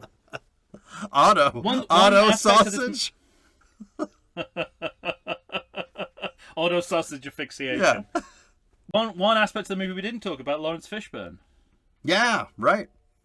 So, and everything you were saying about, And he's like doing close to blowing up now because he's close to deep cover and kind of. Oh, I thought you meant within the context. No. No, yeah, no, absolutely, yeah. Yeah, I mean, Apocalypse, he had his Sure. breakthrough in Apocalypse Now. That was not an unpopular movie. But he was a little kid. I mean, he was so young then that there are less roles available to him. And so he's in what at the time even people probably thought of as a low budget horror movie. But he's close to becoming a big star. Apocalypse Now? No, this movie. Oh, this one. Okay, good. Yeah. It was neither of those things. It was neither low budget, no horror. I just love the idea that Cover's like, hey, let's work together in like 50 years. And he's like, boy, imagine what a great director he's going to be by then. Megalopolis, what the fuck is this? Oh, and I'm narrating it. What the fuck? Just say all this shit? I'm the driver? I'm really excited. You know that there's Mike Figgis has done a behind the scenes documentary of the making Of Megalopolis? called Megadoc. I've already seen some of the previews, and it looks like it looks like gold. There's like Coppola and Shia LaBeouf arguing. Fantastic. On set. So I can't wait. I think that's going to be Heart of Darkness is a nice sort of sidecar to Apocalypse Now. I think it's more than a nice sidecar. I think it's almost as compelling as the original film. I didn't mean it as a disparaging way. Yeah, I think that's I think it's an astonishing movie as well. But given that Apocalypse Now is very good, Heart of Darkness is very good, Necropolis is very bad. Oh yeah. Megalopolis is very bad. This could potentially be very good. But anyway. But Lawrence Fishburne, everything you were saying about the way that they try and reinvent Nurse Ratched in a more positive light, I think they're doing here with the attendants, because one of the problems I have going back to the original Cuckoo's Nest is just how fucking racist it is about, the all-black attendants, all of whom, like, not to a man, pieces of shit, right. Thugs, like, represented as... Actually, I think this one goes too far in the other direction, where every time... Yeah, I agree. Every time He's Lawrence Fishburne is kind of, well, all right, but just for a minute. I'm like, no, that's not your job. Stop it. Don't let them go in. What are you doing? I mean, to be fair, the symbolism here isn't like the way that the way that the state uses black people as muscle. Yeah, right. I mean, it's not like that's the allegory going on here. That isn't going on here. But yeah, there's no reason for him to refer to them as my kids. Yeah, right. I mean, that's just weird. If the attendant at the hospital would refer to them as my kids, they're not your kids, Larry. So sit down for your review. I want to talk to you about the language you use while you're on your shifts. It's like Severance with Mr. Belchek's review. Yeah. Yeah, so I thought it redresses some of that. And yeah, then we get into dream territory. Mm-hmm. I like the bit that Nancy offers them the choice. Nobody has to go in if you don't want to. Yeah.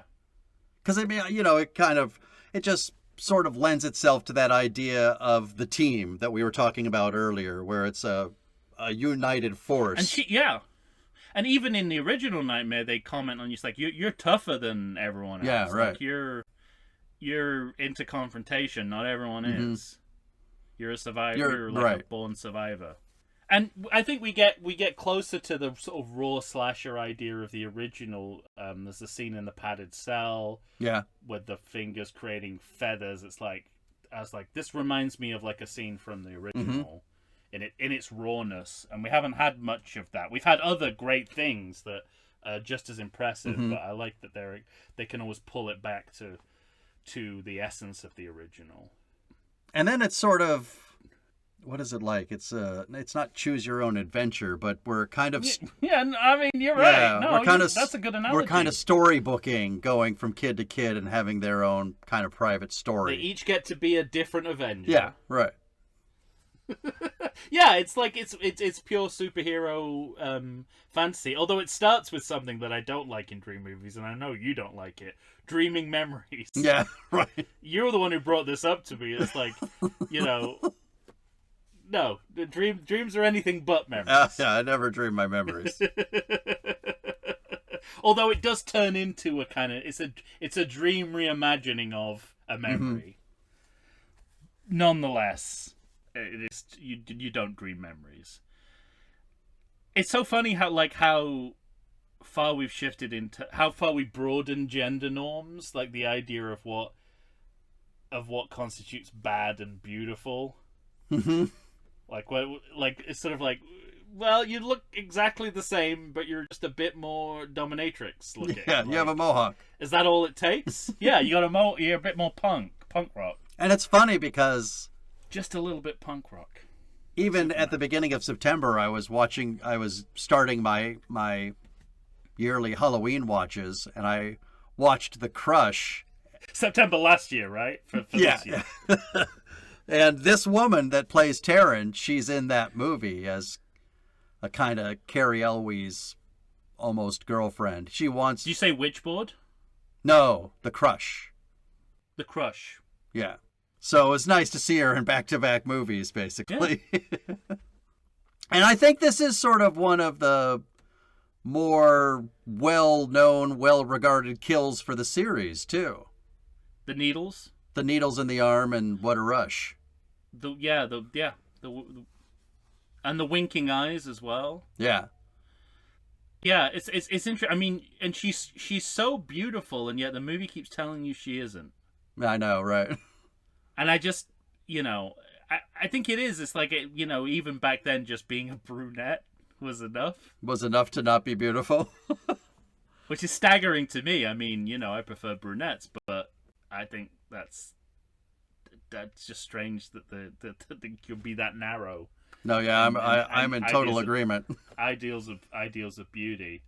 Because she even says, right? Doesn't she say she's only in her dreams is she bad and beautiful? Yeah, or she looks beautiful better and bad in real life. Right. And I don't think that's the point. I don't think there's any irony behind that. I think she is supposed to be more beautiful when she's got makeup on and her tits are out. Right. It's like, no, you look absolutely stunning in your regular daily life. In your pajamas at the fucking mental hospital. Right. Freddy kills a wizard. He does indeed. It's very anticlimactic too, because that kid. Well, I kind of like again, like this is where I'm on Freddy's side, because you know how much I hate high fantasy. So when he's talking through all the spells and stuff, he just says, "I don't believe in fairy tales," and he fucking kills her. I'm like, yay, go Freddy! 1 point for horror over fantasy. There you go. But yeah, it is. It's just like you fucking weed, nerdling out. He's running But with I'm his. on his side. He's running with his fucking emperor fingers going nuts, and then the next thing you know, he just picks him up. I'm one of those guys that Jordan Peele talks about, like, like in screenings of Nightmare on Elm Street, going, "Freddy, that's my guy. Freddy's my guy."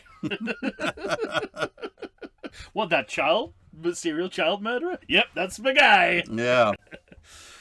My next inspired probably by a recent exhibition I saw, which included props from David Cronenberg's Existence and Videodrome. I've written the note: Boiler Room made flesh. Yes. Yeah. They go into a version of Boiler Room that looks like the inside of Freddy's brain. Right. I mean, again, like the scale, the level of fantasy involved has all gone up a notch. Yeah, We're not just gonna see the boiler room in a bigger building like we did in the last movie. Hey, take it easy, okay? And that's what they do. They up the ante by going, okay, it's part of a much bigger power plant. But it's a real place. It's a real place. But They here we find do a the real opposite. set. We're like, okay, we're inside Freddy's head, and it's Yeah, but you have those moments, and I think part of that is now we're in 1987, and we're practically and digitally or whatever, they could just do more in camera. So you can have kid hanging over the empty bed space with hell below it while we're inside of this fleshy plus, yeah, either brain or nutsack of Freddy. Let's say brain. I don't want to think that it's... You don't want it to the inside of a nutsack? I wonder if in the last movie Jack Shoulder just had like a shot, like an exterior. It's like, let's just use that. You sure want us to build something creepy and horror like? Nah, that's good. You seem you're not cranky, but what's the word I'm looking for? No, not cranky. And they got to save Joey. He unties Joey, and they kind of, again, it's sort of the team comes together. It's him now and Patricia Arquette and Kincaid, and they all have to save Joey as he's hanging over hell. Well, here we get like a scene that to me improves even upon itself. Like you think the TV is going to be the pinnacle of in-camera effects in the movie, and then we get the torso faces. That's what so I was going to say the souls of the kids on his body. And what's interesting to me is... Unbelievable. This movie, that we don't see anything like that in the last movie, right? The closest we get is the dogs with human faces on. So, no. I don't like that you used that. No, I know. Well, look, the equivalent would be that because he does his face comes out of his amazing, body. where his face comes out of Jesse's body. Yeah. But what I like is that they introduce this idea now, and other movies. It seems like one of those things that could easily have been a one-off, where they just next time we see it, it's on a pizza. Yeah. But also the torso thing doesn't end. They use the torso thing in other sequels. Well, it keeps coming back. This is what this movie asks questions. And it's not just pizza in the next movie. It's also the basis of the ending of how they get rid of him too. So. Oh, I wasn't complaining. I was just saying the pizza. Put it on a pizza. This movie asks questions for really the first time about Freddy's mortality and powers. Like, what are the limits of those? And so this idea that he is reborn through the souls of the people he kills is kind of closest to an answer to that we've got so far. Yeah. And they accompany it with this masterpiece of design. So it just sells this idea, which is the kind of first time that And to be fair, the movie, I haven't been watching these movies going, I need to know exactly what Freddy is. Yeah, right. I kind of like the idea that it hasn't been a complaint. I kind of like the idea that he lives between realms and that we may never find out what he is. But this movie's sort of like, well, he's dead. Let's give some answers. He gets resurrected through the people he kills, and you can retrofit that to the first two movies really easily as well. Like, it doesn't bump you what's happened already. There's no like Mission Impossible oath kind of that does the first two movies. It's like, yeah, that makes sense. I mean, he kills a lot of people and he continues to live, so all checks out. All makes sense to me. The story checks out. And by the time we, even in the 2000s, get to a point where it's like, well, we just have to remember him. Yeah. But it's still a variation of that idea. So it's still there. Well, that's the original idea. It's like he's not there if I don't believe in him. Yeah, right. That's true. That's as far as they go. That's really just a way of getting him out of the house in the meantime, and it doesn't work according to the movie that we saw last night. It's like, don't work. He's still around, fucking with us.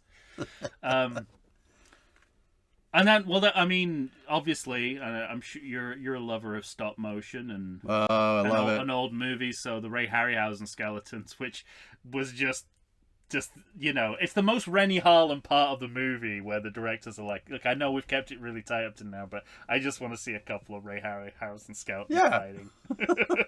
But they've done so much work in the I think they say that in the documentary. They do too, don't they? They're like, we just were big fans. We just wanted to see it, frankly. So it's kind of Rennie Harlan indulgent. Yeah, but it makes sense because this movie has added so much to the medium of stop motion animation. They're going back to the roots of where that came from in cinema. Yeah, and then the Hall of Mirrors sequence. It's great. It's great. It's.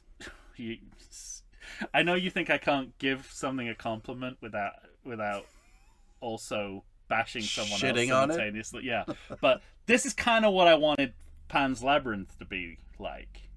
Oh yeah.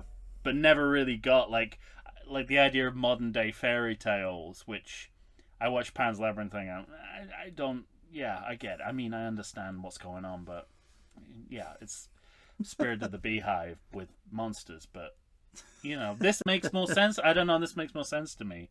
But certainly, like, I bet Guillermo del Toro's all over this. I think. Oh yeah, I'm sure. Yeah. This kind of imagery. And then, so we kind of need. So we introduced John Saxon back into the fold late in the day, and partly because he plays such a big part in this finale, because she thinks her dad is dead, but she's killed in the process. Right? Is that what happens? I've written my next note. Nancy killed by dead dad fake out. Yeah, that's what I was going to say. It's Angel Dad appears, but is Freddy. Yeah. Yeah. After a while, you just assume that if you see anyone, that they're probably Freddy. We've never played that dimension before, have we? It's like, you're just going to turn into Freddy in a second. Why am I having this conversation with you? We get that even in the first movie with the Hall Pass girl, so he's been doing it from the start. Yeah, but no one ever questions it. No one's like... Oh, yeah. Like in the way you're in a dream, you go, wait a minute, this is a dream, isn't it? And then you come out of it. Like, someone should be like, wait a minute, you're just going to turn into Freddy, so what's the point of me even having this conversation with you? You even have his sweater on, you fucking asshole. He's going to try and stick your tongue down my throat in a second, aren't you? Yeah. Well, this is an important moment in the series. We're passing the gauntlet from one final girl to another. Yeah. So it's kind of saying... Your movie now. Your series now. What this series is going to continue to do for the next few movies, which is to kind of wrap up the arc of one cast and begin and transition into another in the frame of the same movie. And they do that with characters, if not actors, here. Because, we're not going to get Patricia Arquette, but we are going to get the character coming back. And it's kind of, it's full circle as well, because I hadn't clocked quite how much What's Patricia Arquette's character called? Gotta look it up. Gotta Oh, flip no. page. Gotta flip pages. This is basic. This is basic. Kristen. Kristen. Don't accuse me of not knowing something that's basic when you don't know it. How dare you? No, I meant for both of us. In Okay, fact, good. I was a failure on both of our parts because that's just basic. But anyway, she's so much like Tina in looks, character. So you've kind of gone full circle and you've gone back to the Tina you were cheated of in Nightmare. Mm-hmm. You're not going to get it for much longer, but we don't know that at this point. Yeah, right. Yeah, so Holy Water can defeat Freddy. For now. Turns out he's supernatural.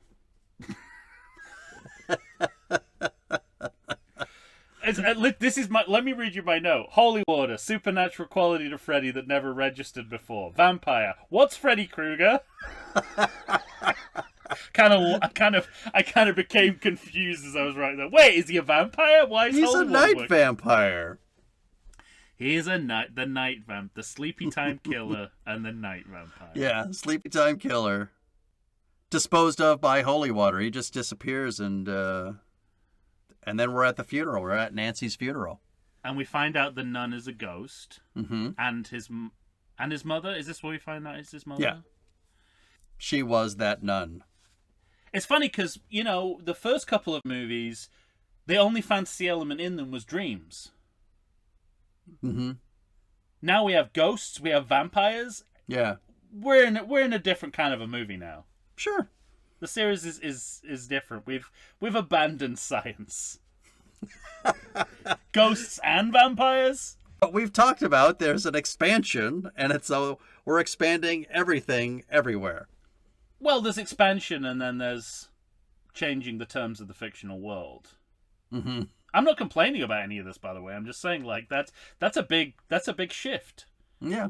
conceptually from this little pocket of this little kind of internal mind pocket where fantasy takes place to fantasy Don't they have around us. Don't they have some bad voiceover too? Doesn't he look at the Yeah. gravestone that has her name on it and says she was the mother all along? Torpedo tubes. Yeah. Yeah. Does she have I Mandela affected that she walks away and disappears? No, she walks behind. Does she wave like the Grail Knight? No, I don't think she does that. I think she just looks over at Does him. the Grave Knight even wail over Mandela affected that as well? Does he wave? No, he just raises a hand. Oh, I think. okay. Yeah. Well, that's a wave or a heil. Maybe he was a Nazi. It wasn't a straight arm. It was just it was bent arm.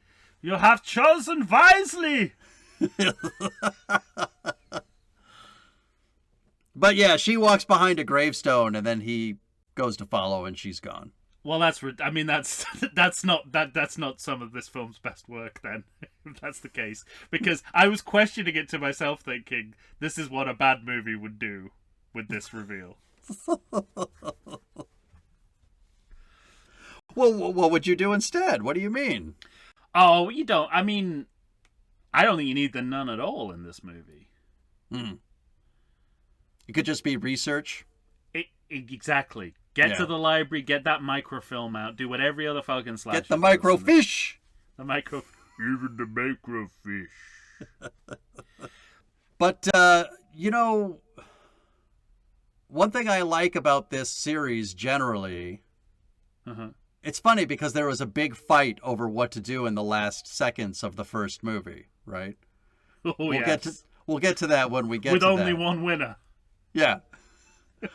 But Knockout blow, I would say, for Robert Shea in that fight. To the point where Wes Craven was like, I said, I'm retiring. I'm retiring. I'm not coming. Done. But one thing they do pretty well over these last few movies, this one included, is like a nice simple ending to show that it's not over. It's very restrained. Very restrained. The light Yeah. going on in the dollhouse, it's kind of like, rather than forcing a cheesy cliffhanger, which is what the original right. movie does, it's sort of like, yeah, this is what refined horror does. Just suggestion, you Yeah. know, let the horror linger. You don't have to hit them over the head with it. And you know that Robert Shaye's impulse, I think, was coming from the endings of Halloween and Friday the 13th and the way they did things. Mm-hmm. So he was trying to force the slasher ending.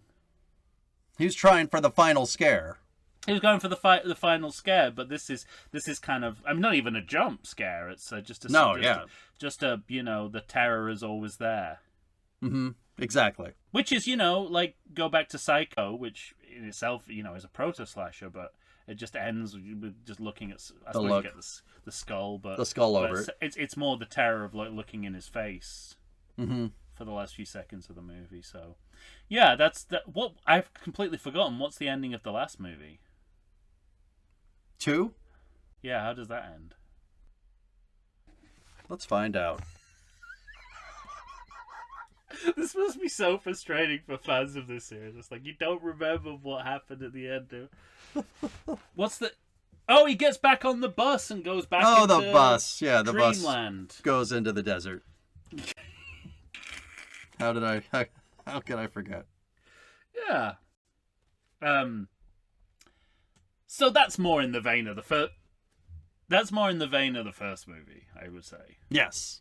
So this is a little bit of a shift towards the light's still on. Mm-hmm. Freddy lives somewhere. But at least it's not as even in the second one, it's not as muddled as the first one. Oh, we never find out what happens to Jesse. No, that's pretty sad, isn't it? Yes. The ending that Wes Craven wanted for the first movie was a good idea, and it's in there, but not alone.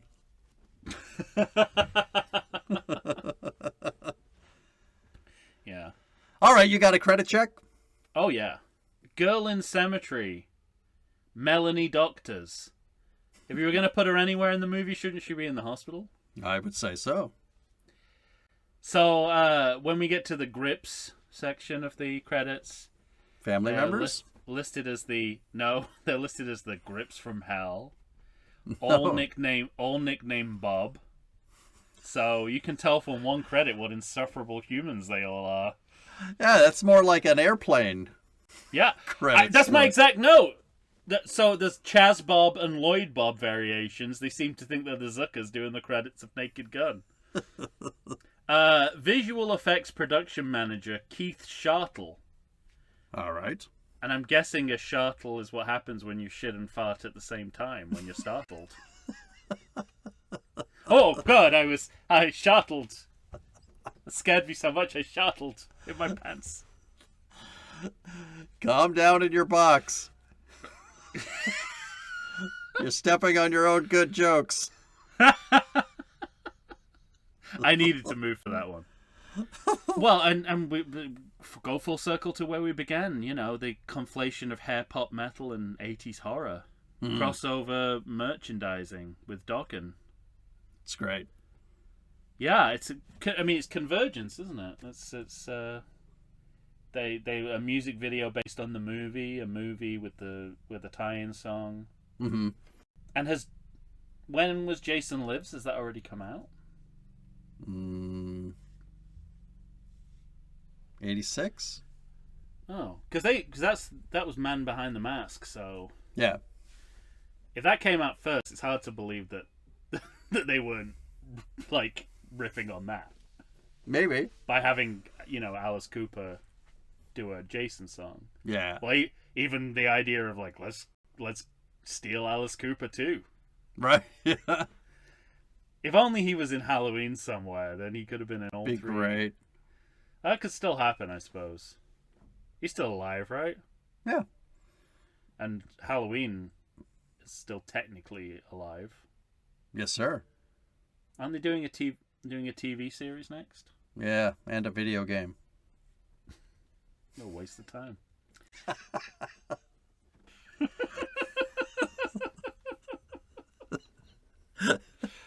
Is it going to be tell me? You're so fun. Tell me at least it's a point of view. If it's not a point of view video game, then that's it. Media is done. If they can't make that leap of logic, and it's not like a point of view shooter game or stabber game, right?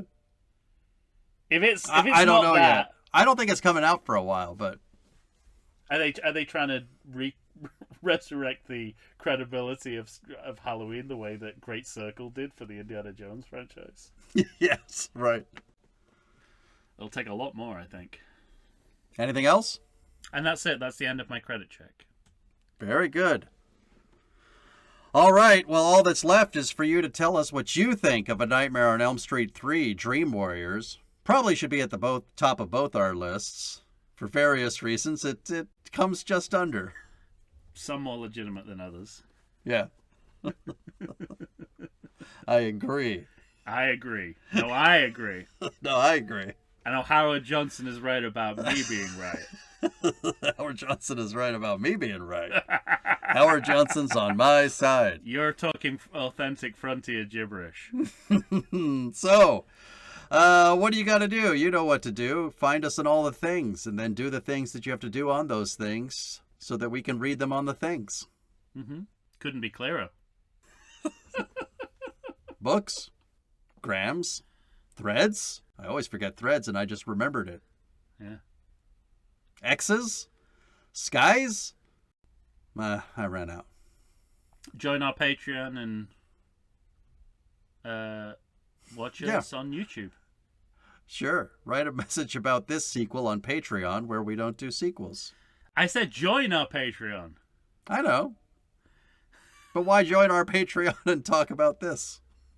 I'm just trying to promote us. I thought, I don't know, should I start doing it in the middle of the episode?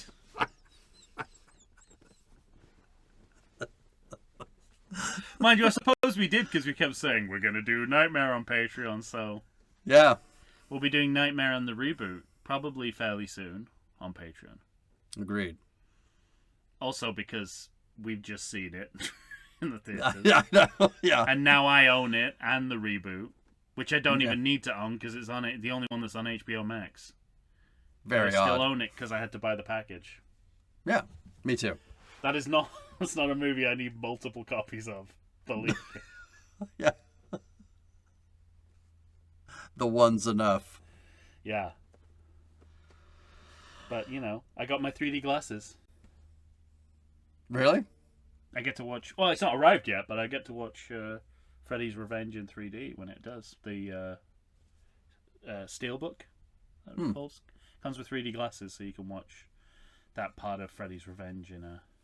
You'll have to tell me. It's not Freddy's Revenge. What's it called? Nightmare? The Freddy's Dead? Freddy's Dead. See, I told you Freddy's Revenge sounds like a much later sequel title. Doesn't sound like the second one. I'm sure it's a gimmick and definitely not worth the money I paid for it. We'll have to see if whose theory is correct, if whether or not you need a TV with 3D. I don't think you do, because then you'd be able to watch it in 3D regardless of whether you had the glasses on. It just depends on the disc only. I think that sequence just goes. I could have sworn I heard something about TVs coming out that you can now play 3D on. Yeah, those exist, but you don't have to wear glasses, I think, to see it, do you? It just happens in front of you, no? No. What are you talking about? I don't know. The glasses are the essential part. You mean, what do you mean? It just literally jumps out of the screen? Yeah. Get out of here. I remember an arcade game in the 90s that did that. I don't. This cowboy came out and went, "Winners don't use drugs." And it was like a hologram. Sega something game. So all TVs could just project holograms now? I mean, isn't that we should have flying cars by now. I also think we should have hologramic TVs. It's not a question of what you think we should have. This is very Carl It's very Carl Pilkington, isn't it? It's sort of like, so how does it work?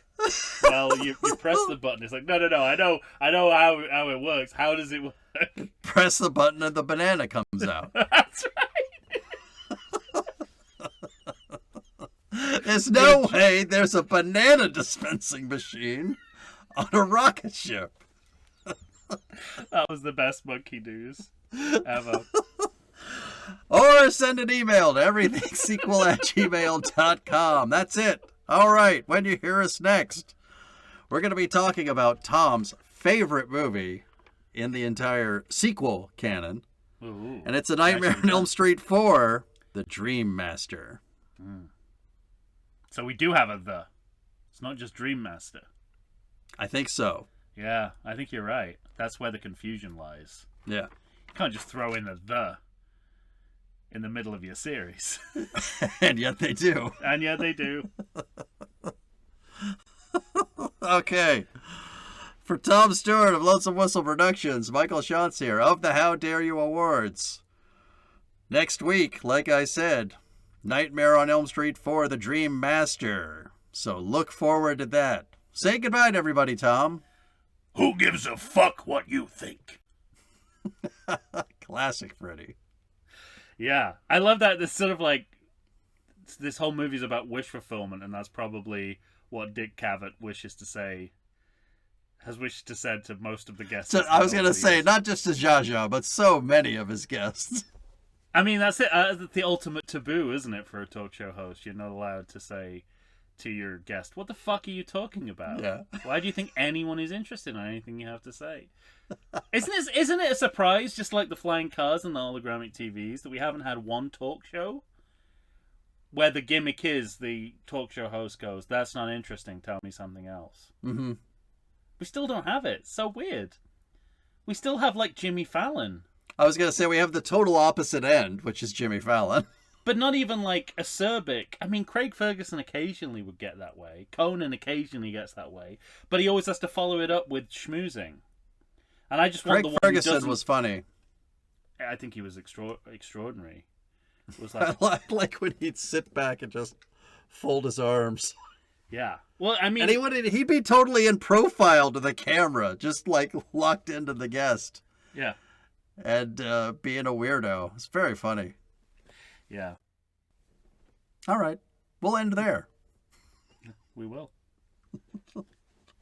That's it. Let's both stop speaking.